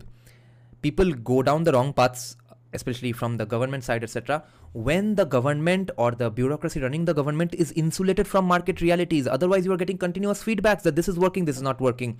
That's what Sandeep Sanyal used to say up until like 2 years back. You check out Sandeep Sanyal's interviews from 2015-16 onwards up until 2022-23. Okay, he was a completely different man. I guess now he has given up a lot. He doesn't think that the government is going to do anything significant because they have their elections to worry about. But he was talking about exactly these things, that continuous feedback. Get a feedback, change it. Now, what I've heard from people continuously is that things have actually gotten better. That central government officers or departments reply to you soon, within minutes and stuff. I've gotten examples from many people. But the problem is they are doing it out of sheer fear of Narendra Modi. Maybe they'll feel some fear of Yogi Adityanath as well. What's going to happen when again a person comes who says that, yes, okay, you chill in your work a little and you scratch my back, I'll scratch yours. Or the person is just simply is not competent enough to command that kind of fear. We can't depend or let's say hope for such PMs to come forever and after. So you see, Narendra Modi has not made the system better. He has put the fear of God or himself, him being the avatar of Vishnu, into them. That's not improving a system. As for Sandeep Sanyal's nuts and bolts changes, yes, they are changes. They are changes, but if they were really taking feedbacks from the market, they would have done a lot more things, especially academia and stuff. One is, you think of, our early leaders, those who framed our constitution, and others, sitting in Delhi where the country seems to be falling apart, right? All around them. So obviously there is an urge to centralize. There is an urge to make sure that the center does indeed hold, right? And indeed, I sometimes think of the next few months that follow what Sardar Patel and VP Menon did as a kind of a fast-track colonization of India. What the British took 200-300 years to do, we did in a matter of a couple of years. And I have a great episode on VP Menon on that, which I'll link from the show notes as well. And so there was that centralizing impulse for a political reason, number one. Number two, there was a centralizing impulse for a social reason, where someone like Ambedkar, one of our great thinkers, the giant of the 20th century, looks around him and says that, listen, we can't be too decentralized because villages are dens of localism, ignorance, etc., etc. Essentially, they're riddled with caste, which is, one of our original sins. Caste is our original sin. Meanwhile, our viewer has sent me money to buy a book which he wants me to discuss on our live streams. The book will arrive tomorrow. It's called Yucatan Caste War. There were caste systems in Germany, USA, France, etc. There are books called caste in Germany, caste in America, etc. Castes are just status groups. It's not our original sin. It's an inevitable machination of humanity. And therefore, if you just say decentralize and all of that, it's not going to happen. We'll all slowly go to hell. So you need a transformative constitution, as it were, which is a phrase I kind of despise because it carries with it, connotations of so much state coercion and so much social engineering, which can never work and which hasn't worked, and we know it cannot. But that is, you understand that impulse, that you simply cannot leave it to our basest instincts as reflected in village life, what Ambedkar had seen and experienced himself. So you understand. So he still has that messiah approach to that, that civilizing tendency, which never works out in real life. Buddhadev, how do I buy you a book? You send me the money on GPay, and trust me that I'm going to buy the book, and I'm going to post the fact that I bought that book after the book arrives. I'm not going to give out my address. And which reminds me, since I'm taking that online philosophy course, I'll now get back to discussing the history of Indian philosophy books as well, because it will be nice to read that in light of whatever I learned about Western philosophy. That will be real fun. Or maybe send a book that I already have. No, send the money. Lol. But anyway, here's something that also needs to be pointed out. That if Modi is a god king and he is doing good, which he's doing, what's the country gonna do if a devil king comes to power? This is something lost on people. This is something lost on Hindutvadi socialists. No bad person is ever going to come to power. No lazy person is ever going to come to power. Everyone from here to eternity is going to be as efficient, as hardworking, as workaholic as Narendra Modi. They have this blind fucking belief. Someone said that, why are you being so rude to that IF wing commander guy from Twitter? He's much older than you, and he has served the country, etc. Yes, but there's only so much socialism I can tolerate. He was going on saying that that Sanatan economics is a real idea, and whenever I brought up incentives, he would say that no, it's just your colonized Abrahamized mind, which thinks that people will do good only if there is incentives. No, people can be good even without incentives, as proven by pre-Mughal Bharatavarsha, where everyone gave everyone blowjobs. But then I say, why are you so dependent on a moral person coming to power? What's your guarantee that a moral person will come to power? He says that moral person is already sitting in the Prime Minister's chair. Narendra Modi is that man. And he has brought all the morals of the world to that chair, and therefore it's all the society, bureaucracy is getting filled with morals more and more every day, and that's how it's going to be forever and after now, since he's going to leave the scent of his morals in the Prime Minister's office. It's being said by a guy who's a retired wing commander of the Indian Air Force. His sense that, okay, to build a great society, we must centralize, we must direct it from the top down, we must teach them how to think.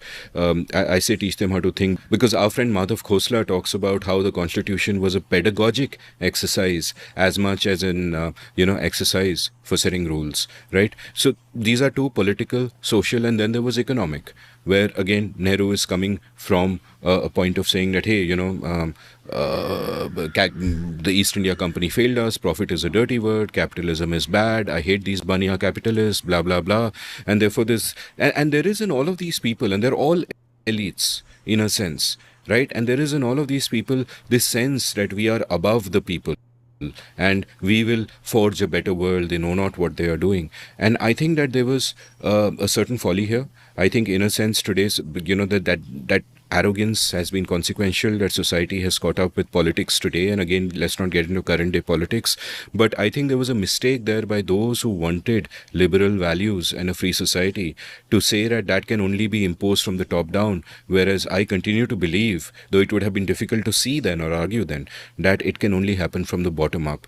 So that is one, the social level, and two, at the economic level, what it did, Nehru's move towards central planning and some of the policies that I'll ask you to expand on, is that that it created this environment where dissenters were completely shut out, the profit motive was shut out. Like P. ऐसा है क्या? Chidambaram, someone you know well, you worked with him, once said, quote, India suspected capitalists, it suspected the profit motive, and it tried to nail it down, block it, and thought that all growth would come from government planning. By the late 1980s, Korea was a miracle economy and India was a stagnant, slow trot kind of economy. The whole idea that there was a big market out there did not strike Indian planners. All growth would come and this is what strikes me, that when you say that, okay, we reached 5% growth rate from 47 to 62, approximately 5% or whatever, the thing is, it's great in comparison to the years immediately before, because you had the Second World War, you had so much social drive. It is terrible when you consider the counterfactuals of what happened in Southeast Asia, where Korea went, and all because of freedom, because they understood the power of consent. Completely. So I just want to say, when you look at the Indian historical experience, the outcomes look decent. When you look under the hood, the inputs are actually pretty bad. So what is the conduct of policy is poor, and the news tightens as the years go by. So, as I said, right in 1947, there were decent levels of freedom. Exchange convertibility was there. You had full convertibility of the current account and the capital account for some time. Things like that. But then bit by bit, it started getting worse, and a vast repressive machinery started getting established. And the decisive moment is, of course, Nehru's death in 64, which was preceded by the China War in 62.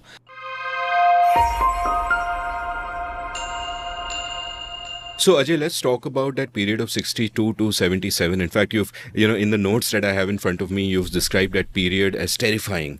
Yeah. Take me through it. Give me the broad strokes. Also, give me some specifics so I can get a feel of what was going wrong there. India was a precocious political project in a country in 1947 where women's literacy was 6%. There was the audacity of thinking that we'll have universal suffrage. And there were many skeptics, as there should be. It is odd and weird that in such an unprepared country, we are trying to do a complex constitution building project. और वो भी भोसरी के नाम का suffrage. Voting right तो आज तक किसी के पास प्रॉपरली नहीं है, at least in West Bengal today. शायद बाकी जगह में आ गया है पूरा का पूरा voting rights. But if it's based on fear or bad voting systems etc, who gives a shit even if you have a voting right or not. तो ये जो जीनियस मतलब वर्चू सिग्नलिंग का जो स्किल है कौमियों का, सोशलिस्ट का, वो ही तब भी नेहरू में भी दिख गया था कि वोटिंग राइट पहले सबको दे देते हैं और सबको बोलते हैं कि देखिए हम है फुल डेमोक्रेसी, यूएसए है भोसरी के हाफ डेमोक्रेसी. तो ऐसा सफरेज का क्या मतलब है? Republic, as it were, trying to come about in a place where, really... And with all credit to our founders, if I may interrupt, they got this one thing really right. We've been kind of criticizing, Nehru and the other makers of the Constitution and all of that, but they did so much right in building those institutions and keeping us free and secular. It's a big deal. Yeah.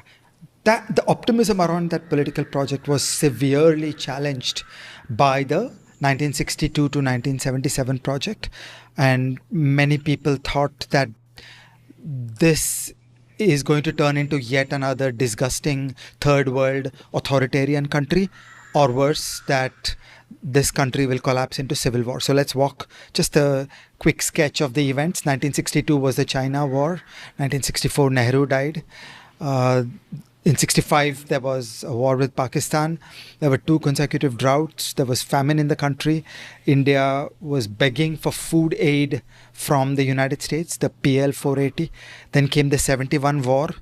While the 71 war was a nationalist wet dream, it was also... हमको USA से better पता है economics कैसे run करना है, मगर भीख किससे मांगना है? यूएसए से. So an enormous economic burden for a poor country. It was expensive to do these things. In 1969, Indira Gandhi nationalized the banks, and there was a whole wave of economic repression, like the Foreign Exchange Regulation Act, the FERA of 1973. Okay, and all of which led to an economic collapse in the early 70s. It is striking to see how quickly the euphoria of the Bangladesh war and Indira Gandhi's mind-blowing Lok Sabha victory turned into an abysmal economic collapse, double-digit inflation, the JP agitation, and then we got to the emergency. So this is the terrifying period, that the economic growth was in bad shape. The conduct of the state turned from bad to horrendous, and there was a collapse of freedom. There was the decline into the emergency. And the critics of the Indian project could wag their fingers and say, "We told you so." That this is a dumb idea, that a free India, which will try to become a republic and have a one man, one vote, will just not work. And it is the fate of poor countries to turn into disgusting authoritarian countries. Populists will always win. Remember, the first Prime Minister of India who is classified by political scientists as a populist was Indira Gandhi. And this was the period where really our optimism in the entire Indian dream was shaken. And there were many serious people who thought that this is not going to work. We're just going to become another disgusting authoritarian third world country with no redeeming features. So I just want to say that, we had an episode on the 91 reforms with Shruti Rajgopalan, you and I, on the Seen and the Unseen with Shruti. We spoke a lot about this. Shruti for the Mercatus Center does the 1991 project, fantastic project. She wrote this absolutely magisterial essay talking about this period, and I want to quote a couple of lines from there. Oh shit, looks like I said that castes are just status based hierarchies, and they are not the original sin of India. And a woman becoming richer and then not talking to his ex-boyfriend is also casteism, and most people left the live stream. Shit. Where about this Indira period, she wrote, by the time Nehru's daughter Indira Gandhi took office, the official goal was to nationalize all means of production. Her government nationalized the 14 largest banks overnight through an ordinance, and also nationalized coal and copper mines, general insurance, unprofitable textile. Yeah, even Savarkar was in favor of nationalizing banks. Okay, we can forgive some degrees of socialism amongst these people for those reasons, that business से east India company आ गया, फिर देश ही हड़प लिया.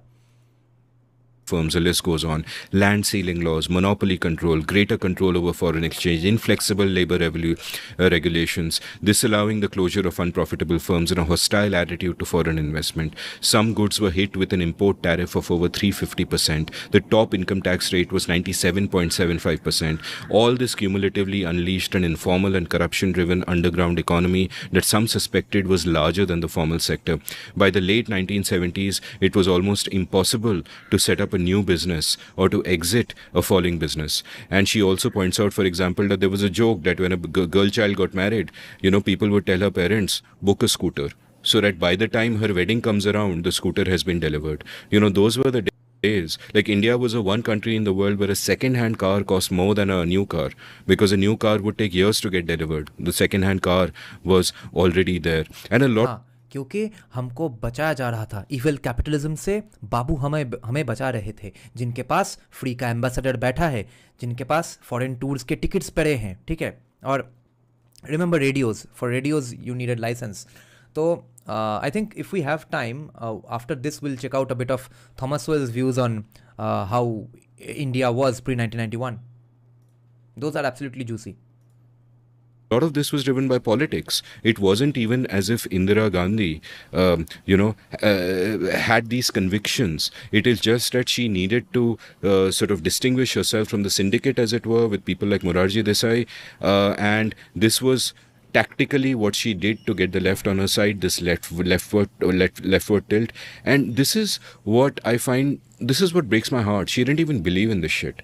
She was just a sociopath who didn't give a damn, who would do whatever it took to get to power. And people often talk about, the emergency, where of course half the opposition was in jail. You and I would have been in jail had we lived then. They talk about that as the worst of her excesses.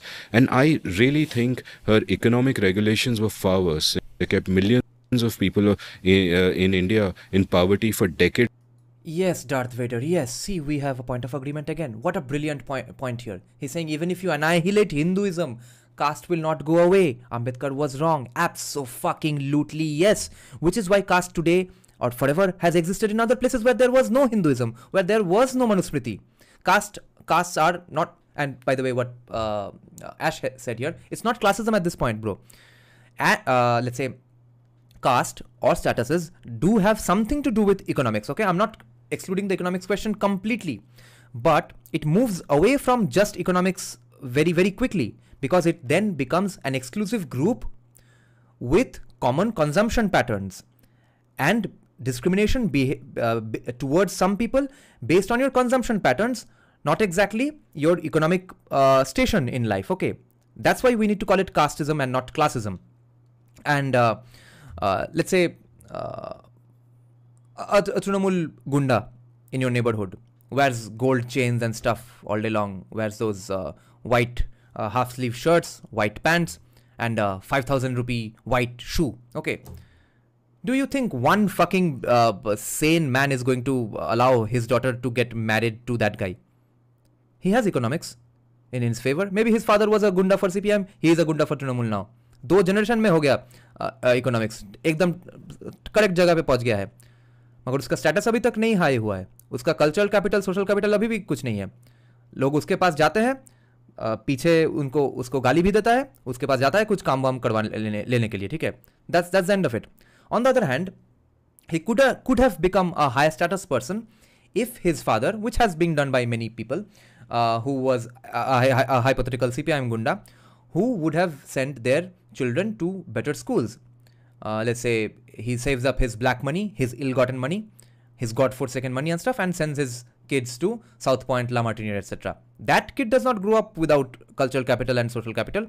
He becomes a respectable person, even if he does not have the same amounts of money as his black money owning CPM Gunda father had. So economics is not completely out of the question, but if you look at just economics, you won't be able to solve the problem properly because you're not diagnosing the problem properly, because the problem itself, the discrimination itself is not based on just the bank balance. It's based on other things, i.e. Exclusive group and their common consumption patterns. How you eat, what you eat, what sports do you watch, how do you watch it, etc. We've discussed those things, so you'll have to check out our other live streams. So I'm not going to get into that topic too much now.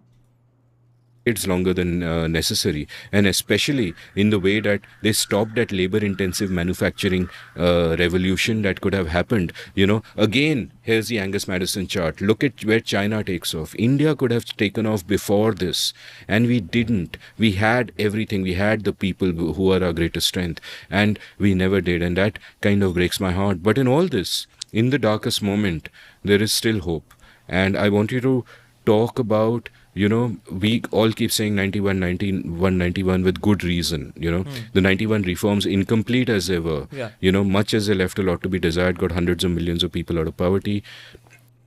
It has deep emotional value to me. It changed our lives. It certainly changed my life. But your point, which has been underscored by other guests I've had on this show, like the great Montek Singh Ahluwalia, is that it wasn't something that happened overnight in 91. That from the late 70s, it was there in the making, a silent revolution of people biding their time. Tell me about that. हाँ, फिर भी ultimately हुआ वो desperation की वजह से. सद्दाम ने वो ऑयल कतार इन्वेट कर लिया, जीडीपी ग्रोथ रेट 1.1% में आके रुक गया. वो सब हुआ था. फिर हमको वर्ल्ड बैंक के पास, WMF के पास, IMF के पास भीख मांगना पड़ा. उन्होंने बोला खोलो इकोनॉमी, फिर देखते हैं, कुछ करते हैं. उसके बाद ही हुआ. On the history of ideas, yes, of course, Indira Gandhi is responsible for a lot of the terrible things there. But as with Nehru, she reflected that climate of opinion. I think of it as a failure of the Indian intellectual class. It was the intellectuals who were seduced by state power and central planning and the Soviet model and all that. It was the leftism of Indian intellectuals as a class which created the conditions in which these excesses could happen. And also around Indira Gandhi, I love the line that it was only Sanjay Gandhi's mother who could have declared the emergency, and it was only Jawaharlal Nehru's daughter who could have declared elections. So there was something in her mind which prevented her from going full third world tyrant. And we now know, because of the leaked information that has come out from that period that was flowing in the diplomatic bag, that it was clear to many, many people that Indira Gandhi was embarrassed about the emergency, and it was only a question of when and the elections would take place. And when elections took place in 1977, Months back, we had a guest called Debjani Bhattacharya. I don't remember if I did the podcast in English or Bengali. So she said something fascinating. I'm reminded of that right now. That women in positions of power get away with a lot more than men can. So Mamata Banerjee, Indira Gandhi, the things they get away with saying and doing, a man would never get away with. I mean, in India, I guess every politician in the end gets away with things, but the pushbacks would be much fiercer and much sooner, etc. So in that context, I want to remind people that you are being misogynist if you think women are not capable of violence or bad behavior. I would of course, I think, concede the point that women do become evil much later in their life. So if you know someone from their 20s and something, you can never figure out what kind of a person they'll become in their 30s or 40s especially. But please acknowledge the fact that women can be just as much assholey as a man. And we forget that during most times of our life, whether while dating or talking to a teacher who's a woman, or while electing women in positions of power. They can be as evil, if not more. And they can be more evil than men because they can get away with more, because people don't inherently or implicitly realize that they can be evil in the first place.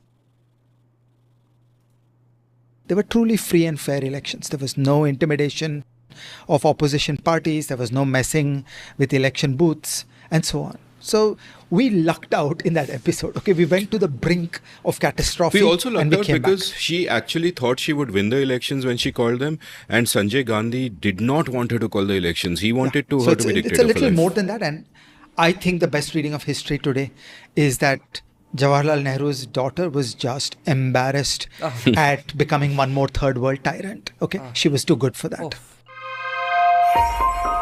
You see, this is the casteism that nobody speaks about. Indira Gandhi ke dil mein dard hua tha. She was embarrassed, and we are convinced of it because she apparently wrote it somewhere in a secret memo. But we are convinced of it. Why? Because she was Jawaharlal Nehru's daughter. So यही है भाई basis of casteism. The lineage based caste problem. Okay, casteism has different kinds of problem. Casteism has different aspects to it. But you see, one of those is that it has to be lineage based and birth based, and everyone of course inherently looks at whether someone comes from a good family or not. But basing so much on just their parentage is absolutely casteism. And like even Arthashastra says that these are the qualities one must have: full qualification, this and that, but must be from a good family. Now मेरा जो penguin का अर्थशास्त्र है वो बहुत sanitised है, मुझे ये खरीदना नहीं चाहिए था. इसमें वो ब्लैक मैजिक तंत्रा का सब पार्ट्स हटा दिया है ट्रांसलेटर ने खुद से. उनका एक्सप्लेनेशन है इंट्रोडक्शन में कि वो कुछ मतलब अजीबोगरीब ब्लैक मैजिक होगा.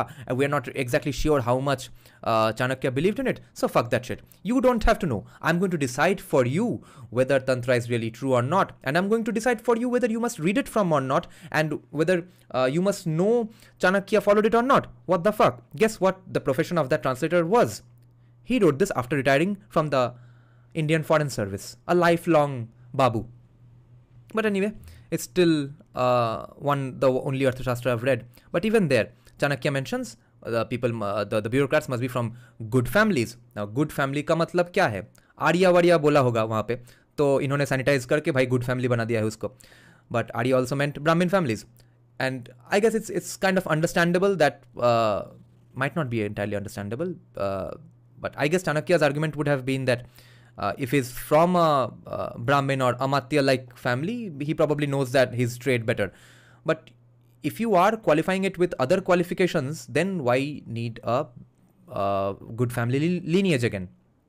So, since there are debates of whether there was a person called Chanakya or not, whether Arthashastra is written by one person or not, we are not going to discuss Chanakya too much in this context. But what the fuck are these two guys saying? Why is Indira Gandhi more believable just because her father was Nehru, who was a goddamn Fabian socialist who fucked the country anyway? What logic is this? Not only are we saying that she comes from a great family, on the other hand, we are also acknowledging that her father did bad things for India. These two things are going on parallelly at the same time. 77 onwards.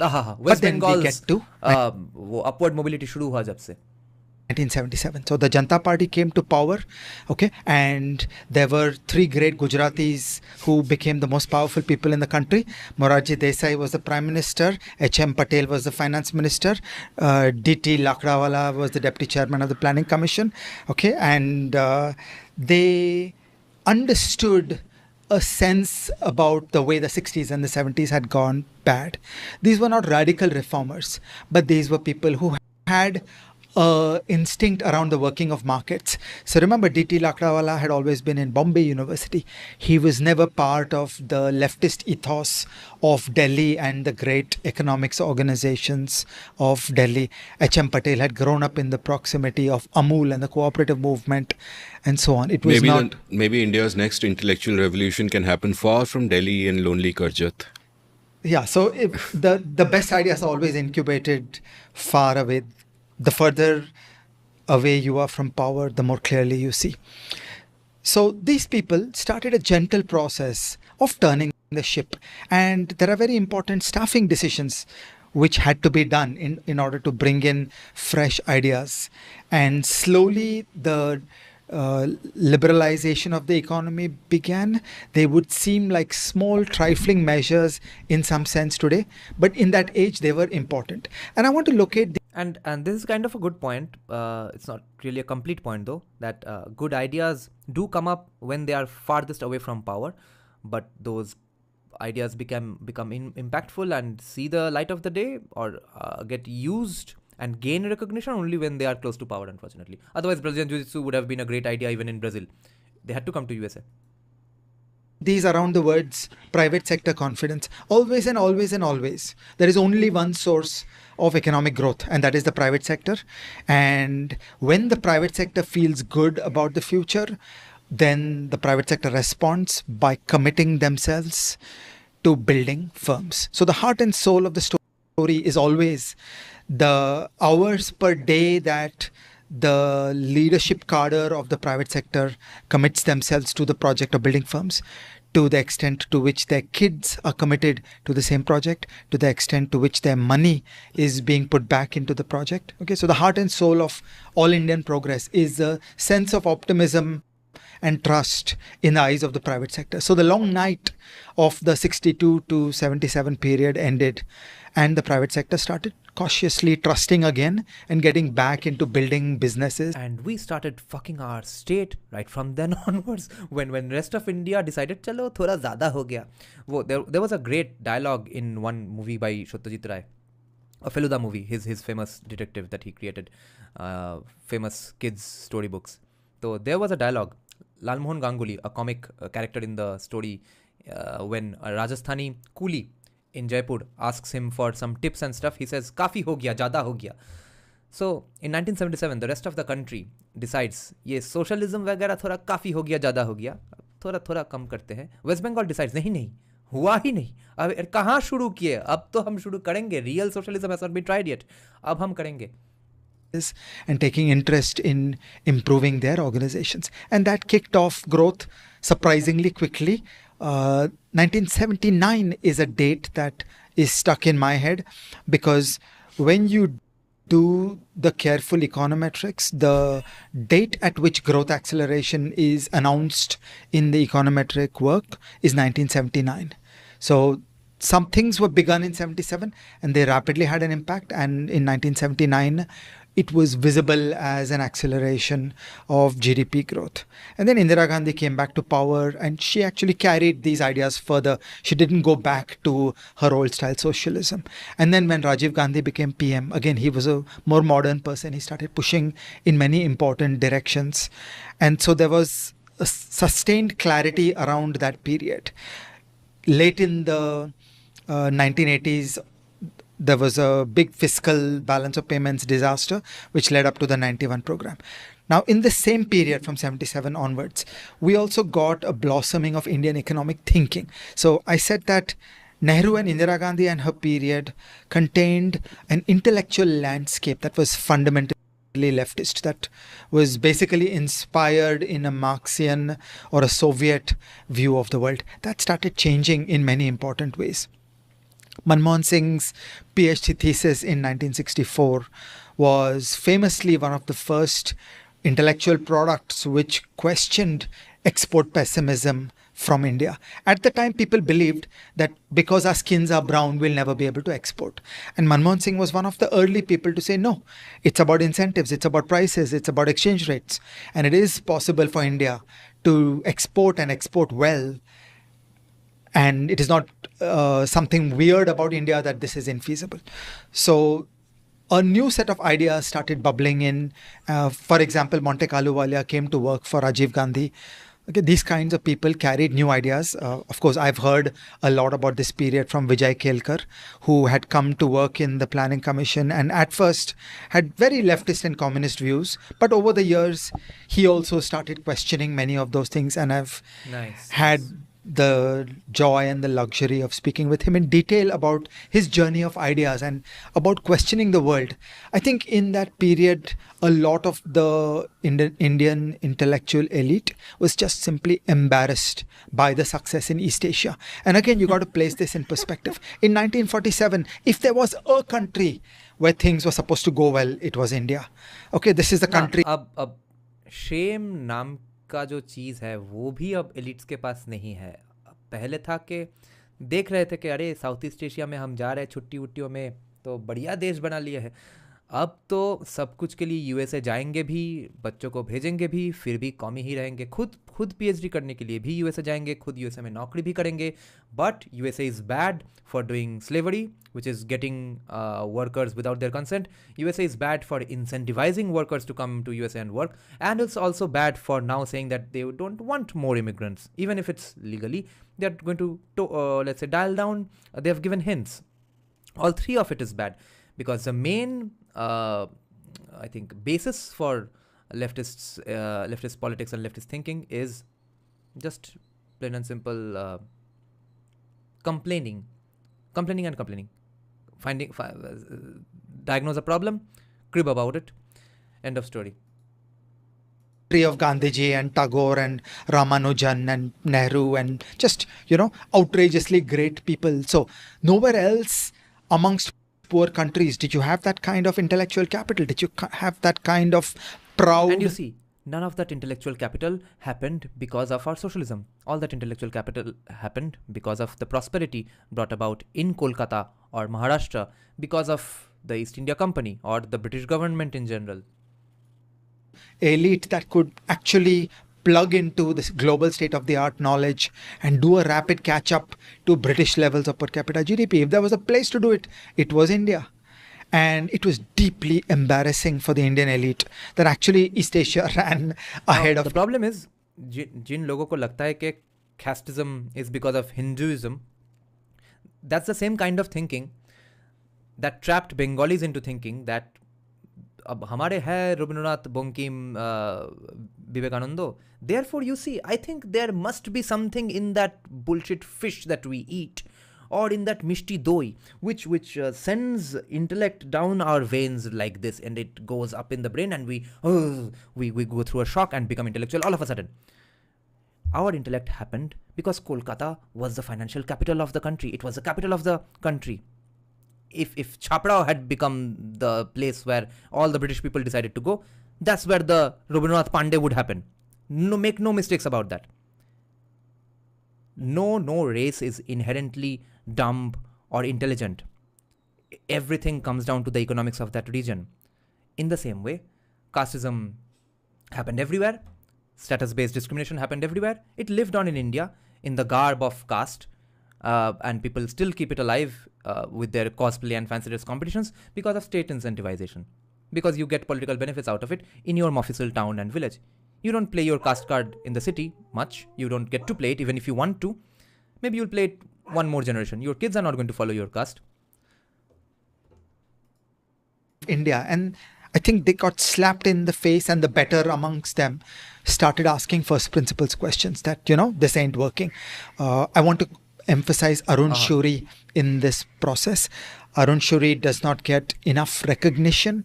He was a deeply grounded scholar in India, and many things that are attributed to Western scholars worldwide had actually been discovered and understood and articulated by Arun Shuri here in India first.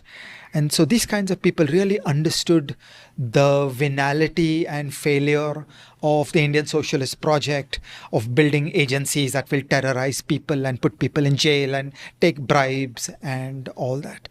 So there was a community, there was a literature of thinking people, of interesting people, who bit by bit started reducing the chokehold on the economy. And that took place from 77 onwards through the 80s. 77 onwards. Their first cut was the domestic economy. So they did not touch the external side a whole lot, but many mistakes of public policy within the country were addressed through the 70s and 80s, and they did give gains through that period.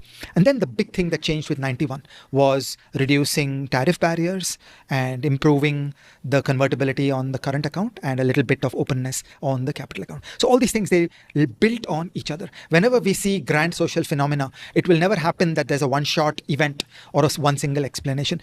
The world evolves through many, many actions, and then a new mood gets established in the eyes of the private sector. Always and always we should focus that what is the confidence of the private sector? Does the private sector feel optimistic about where India is going? Does the private sector feel safe about what is happening in the country? Then the private sector responds by bountifully investing, committing their emotions and people into building organizations in India, and then the growth follows. There's a great quote by Abraham Lincoln about, if I have 6 hours to cut a tree, I'll spend the first 5 sharpening the axe. Yeah. And it seems to me that I can read into this a lesson that we must all sharpen our axes, even if we'll never cut a tree. But we have to do it because when the opportunity comes, then we can do something with it. And I've had an episode with Vinay Sitapati or Narasimha Rao, another great figure of this period. And what strikes me when I read about these people, and Shruti's the 1991 project at the Mercatus Center, that has chronicles and oral histories of so many of these people, and they always fill me with awe, because it is not as if in 1991 they got together and said, crisis hai karte hai. No, for a decade and a half before that, they were working away, playing the long game, building ideas and building each other.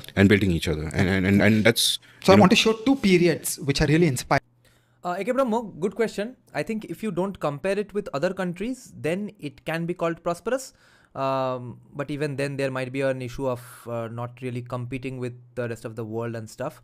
But if there are ideally only good people who want prosperity, who want capitalism, etc., but don't want to trade with the rest of the world, in that situation it can be prosperous. But of course not as prosperous as the rest of the world, because everyone else will take care of their comparative advantage and trade with other countries. If you are talking about this one hypothetical country who does not want to trade with other countries but wants to remain prosperous inside their own borders, they'll need a big enough population for production and consumption. It will have to let go of its comparative advantage discussions. But it can be prosperous enough only if those idealist people remain in power, etc. Because unless they are facing the brunt of real life market competition, realities, etc. from the rest of the world, they're not going to do so, in my opinion. But if they are, they can be. But even then, it will never be as prosperous as other countries in the world. Inspiring for all of us, and the first of them is, roughly speaking, 1927 to 1947. Okay, in that period, you would be forgiven for thinking that the British Empire is infinitely powerful and there will never be a free India, so why bother? But the best and brightest of India actually dug in and bothered, and for better or for worse, they were each other's community. Okay, they wrote longhand letters to each other, and they argued and debated furiously about rival conceptions of what is.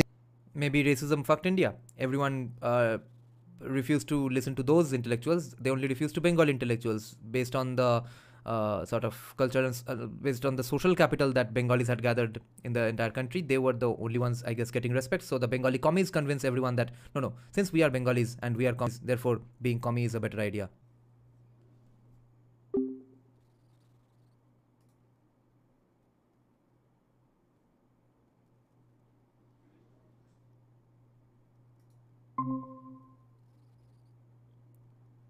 What a day for fuck ups. Glad we are back. They argued and debated furiously about rival conceptions of what is India. The INC was a big tent. It accommodated all kinds of views, ranging from more anarchist to less anarchist, and they argued about what it meant to be free. So that when 1947 came along, Oh, I forgot to cast the screen. Lol. Wait. फिर से ये सब setting करना पड़ेगा. उफ. इसको यहाँ पे लाओ. there were people and there were documents and there was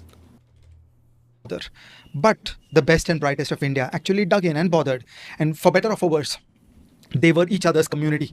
Okay, they wrote longhand letters to each other, and they argued and debated furiously about rival conceptions of what is India. The INC was a big tent. It accommodated all kinds of views, ranging from more anarchist to less anarchist, and they argued about what it meant to be free. So that when 1947 came along, there were people and there were documents and there was a body of knowledge which could go forward. And these people did not say that, oh, show me the pathway to gaining power to become some officer in some powerful government organization, and you show me that career track, then today I will invest in knowledge.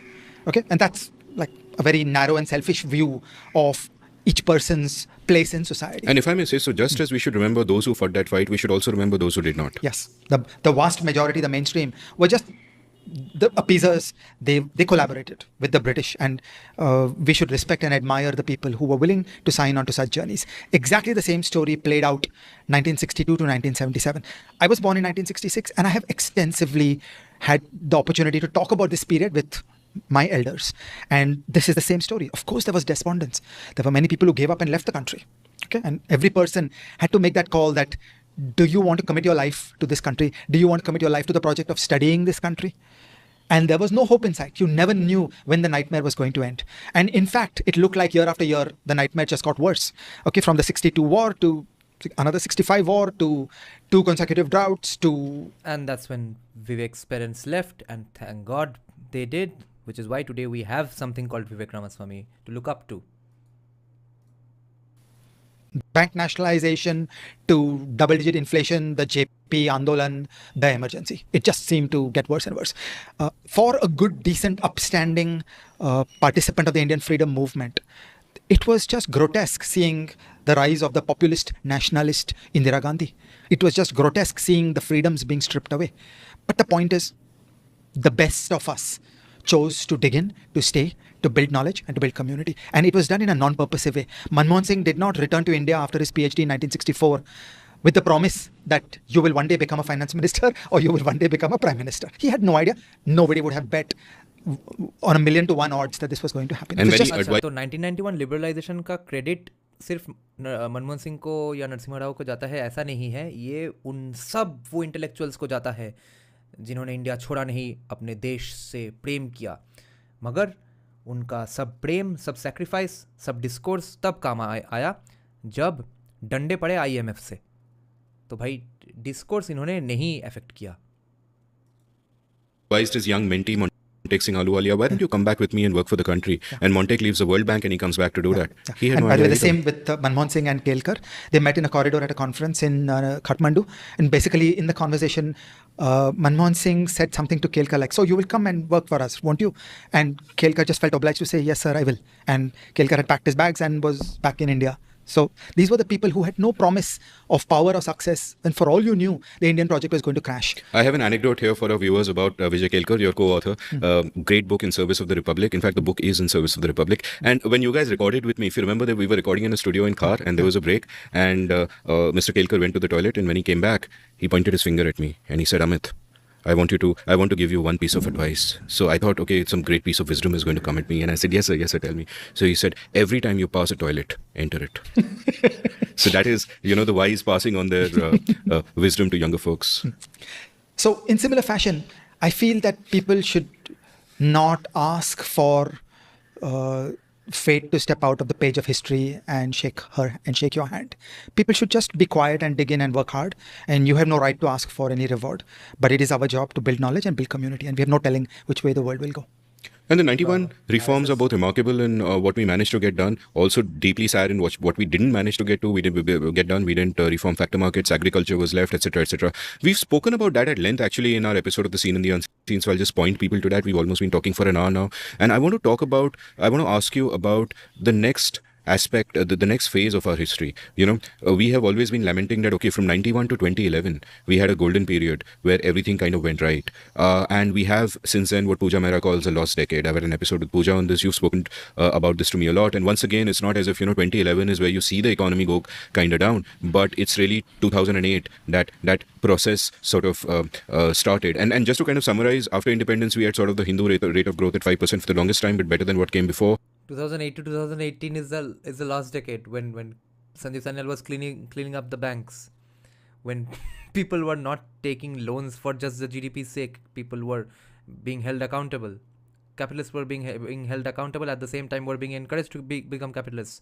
That was the last decade.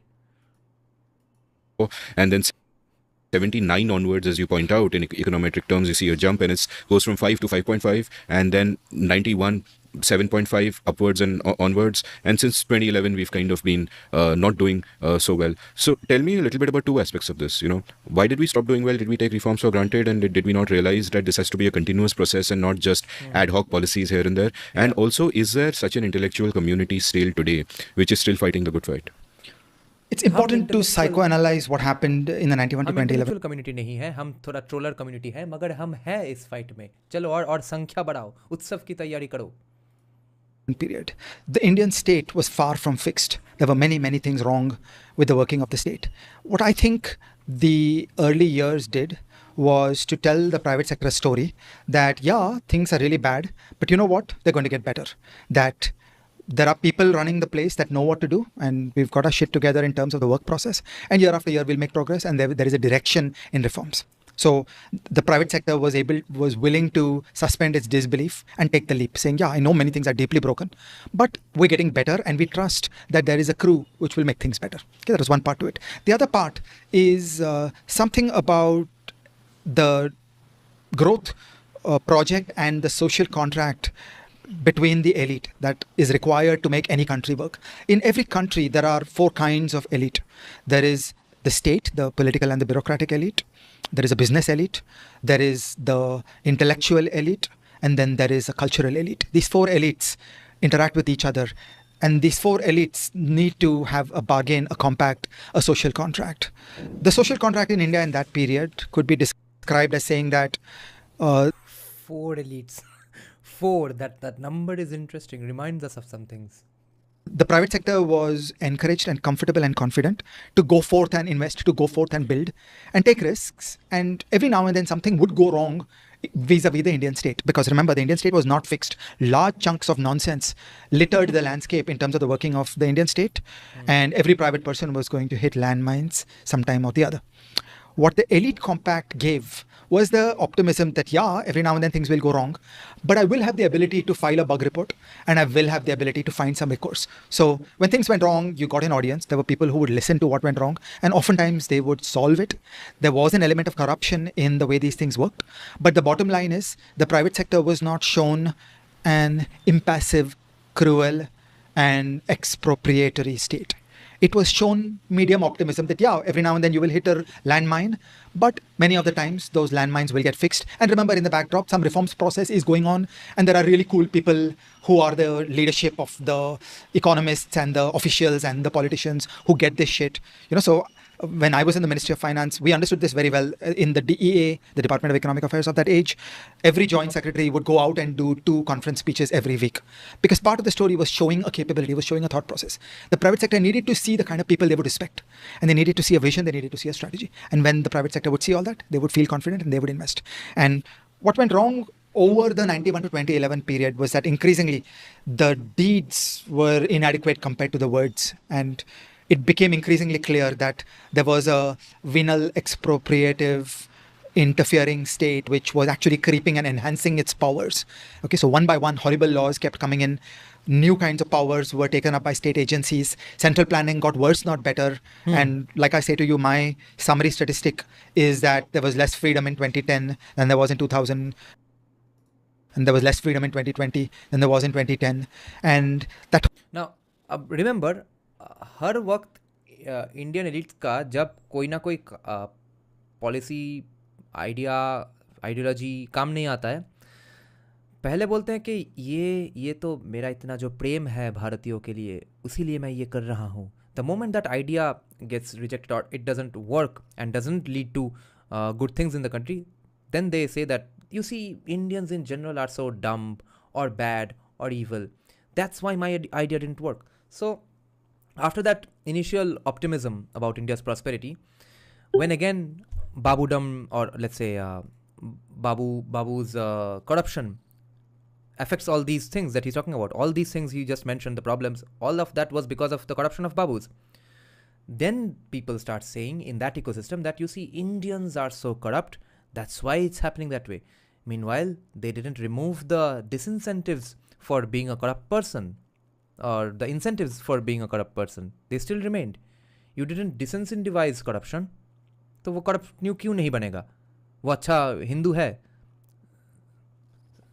सुबह सुबह जितना मंत्र पाठ कर लो, तुम office में जाके बैठोगे, अगर तुम्हारा करप्शन का चांस है, it's only fucking luck and sheer good parenting and stuff that's stopping you from not being corrupt.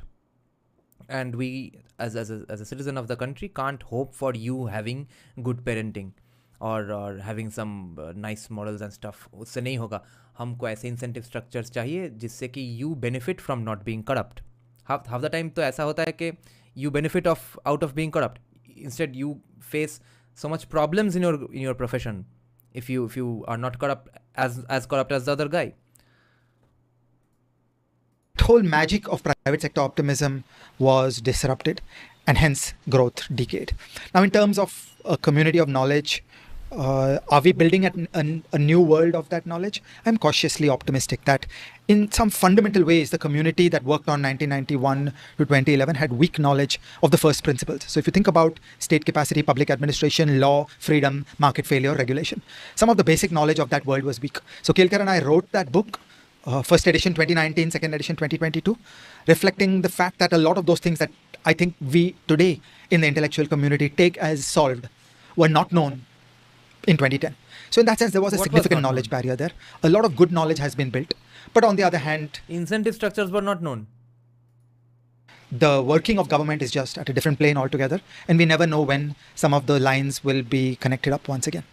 I want to think about the accidents of his history, the happy accidents, the sad accidents. To me, one happy accident certainly is that you had that continuity in politics right from the time where you had Narasimha Rao, who was the Prime Minister, who put all his political capital into making this happen, and the incredible cadre of people who worked with him in 91. But you had political continuity. You know, the Vajpayee government did a lot of good work. After that, Manmohan Singh did a lot of good work. I mean, just to kind of summarize for my listeners, and I have had episodes on this, I'll link from the show notes, but essentially the big problem with 2008, what happened was that 2008, 2009, around that time, everything was going well. Manmohan Singh was Prime Minister, Chidambaram was Finance Minister, and at this point, what was essentially happening was... And no one was stealing money from public banks, absolutely.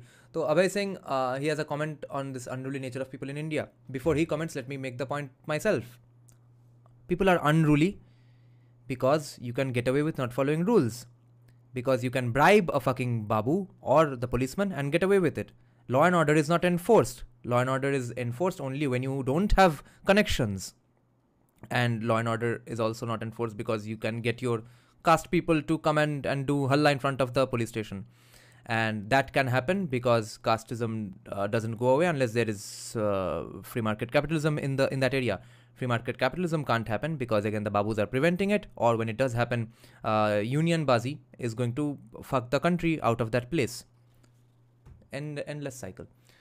As I told you, they are English-speaking elite of India who believe in people like Amartya Sen and Abhijit Banerjee. I don't think so they do, because they are absolutely in the opposite camp, at least economic vision-wise. 2004-14 was worse. Without accountability of babus and incentivizing good behavior and disincentivizing bad behavior, nothing much is going to change. Yes, and these three are the fucking key points. Now, it does sound a bit trolly for us random people on the YouTube comment section and me as a YouTuber and a college dropout to say that, you see, just these three things could have solved all of India's problems, and those countless economics PhDs could not figure it out.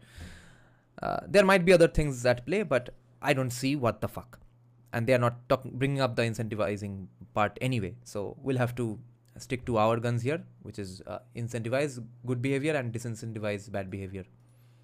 Financial crisis had just happened of 2008, and they were dealing with it really well, and everything was going fine. And you actually worked there at the time, so maybe you can elaborate on that. But then the terrorist attacks on Mumbai happened. The Home Minister Shivraj Patil was incompetent, unable to handle it. Manmohan Singh wanted his best man on the job. That was Chidambaram. That meant the finance ministry was now empty. अरे भाई ये बाद में बैंडेड वो terrorist attack हुआ ही क्यों? For that they were culpable anyway.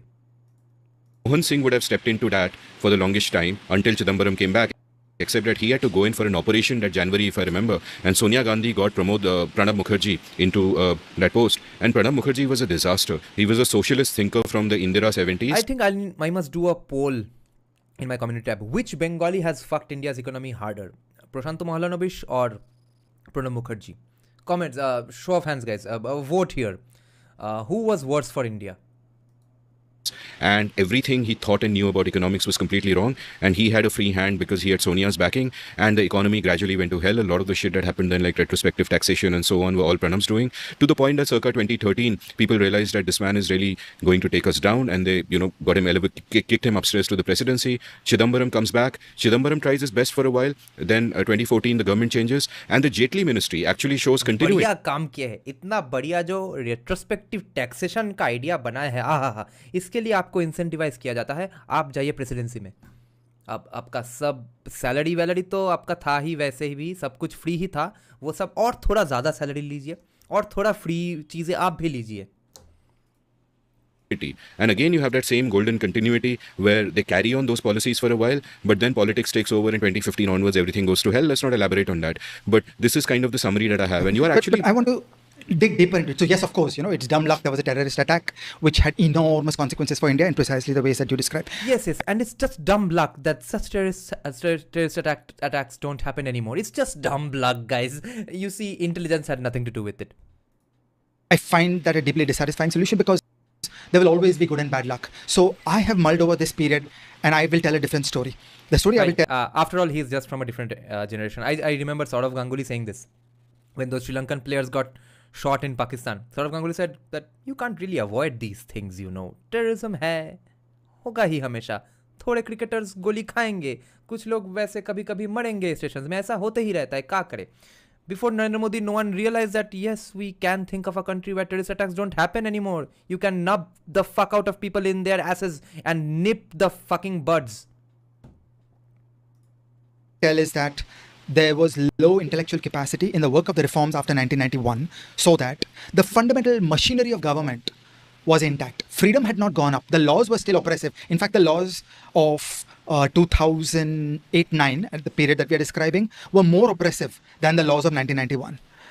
What was keeping the ship aloft was certain individuals, which to me is an unacceptable and fragile way of building a country. So what we need to do... Yeah, and the entire time that Pranab Mukherjee was in office, in some form or the other, West Bengal kept declining. Kya badhiya leader banaya hai Bengal ne. Is to get better laws, to enshrine greater levels of freedom into the statutes and build organization designs into government departments and government organizations so that the working of the government is not so vulnerable. As a counterexample, I hold to you the remarkable period of the United States where Donald Trump became president. And you know what? A lot of the parts of the United States government worked as usual. That is institutional quality. That you get an unimaginably bad character as a head of state, but the state has an institutional quality of its own. So good person, bad person doesn't matter. So mysteriously, it was just dumb luck that the policies of 1991 failed. What was it then? Was it good luck? Was it bad luck? Or was it the fact that Indians are corrupt people in general? Or was it that our system was still dependent upon good, nice people coming to power? That to me is the essence of what the 91 period failed to do. It was a lack of knowledge around the words freedom, public administration, laws, organization, design, checks and balances. All the stuff that... I don't want to give galit to this man. I agree with him 99%. But incentive ka kya? Kelkar and I built into the book, and that would today be widely known in India amongst a new generation of intellectuals, was not known in that period. And so that was more like a sensible, good bunch of people taking the reins of power, operating an old repressive apparatus in better ways. That was not rebuilding the apparatus. Before we get to our recommendations, I want to cycle back to that value that we spoke of at the start of the episode, freedom. Yes. Where are we with freedom today? Because we often think that the long arc of history will inevitably take us towards justice, freedom, all of those beautiful things. Yeah. But I get more and more despondent about that in the current times that we live in. We should not be despondent in the current times. We should be cautious through our reading of history. Okay, so that's it. It's cold and clear that a great dawn of Deng Xiaoping in 1978 has turned into a horrible period in China today. A great dawn of Russia at the collapse of the USSR has turned into a disgusting period today. The great flourishing. इन सब में क्या similarity है? इनमें से कोई भी देश ने जो आपने मेंशन किया अभी इनमें से किसी भी देश ने सिस्टम को ऐसा नहीं बनाया कि हरामी जब आके प्रेसिडेंट या प्राइम मिनिस्टर बनेगा वो देश का गार्ड नहीं मार पाएगा. ऐसा सिस्टम किसी ने नहीं बनाया.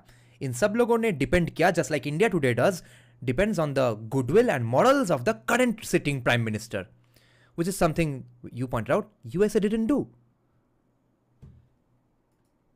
Of freedom in the Weimar Republic turned into Nazi Germany. So everything beautiful becomes something horrible. Is that your lesson? Give me the opposite lesson. Well, out of the ashes of post-war Germany and Japan, you could have been despondent that these are disgusting militaristic states. You could have said that the German mind is fundamentally obedient.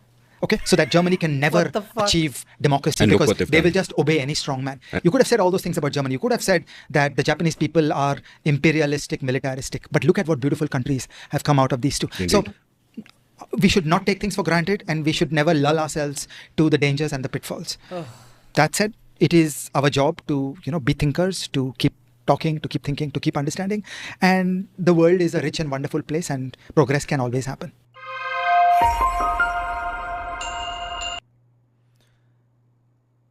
And since StreamYard fucked us over today, I still don't know what the problem is. I'll have to see what happens tomorrow.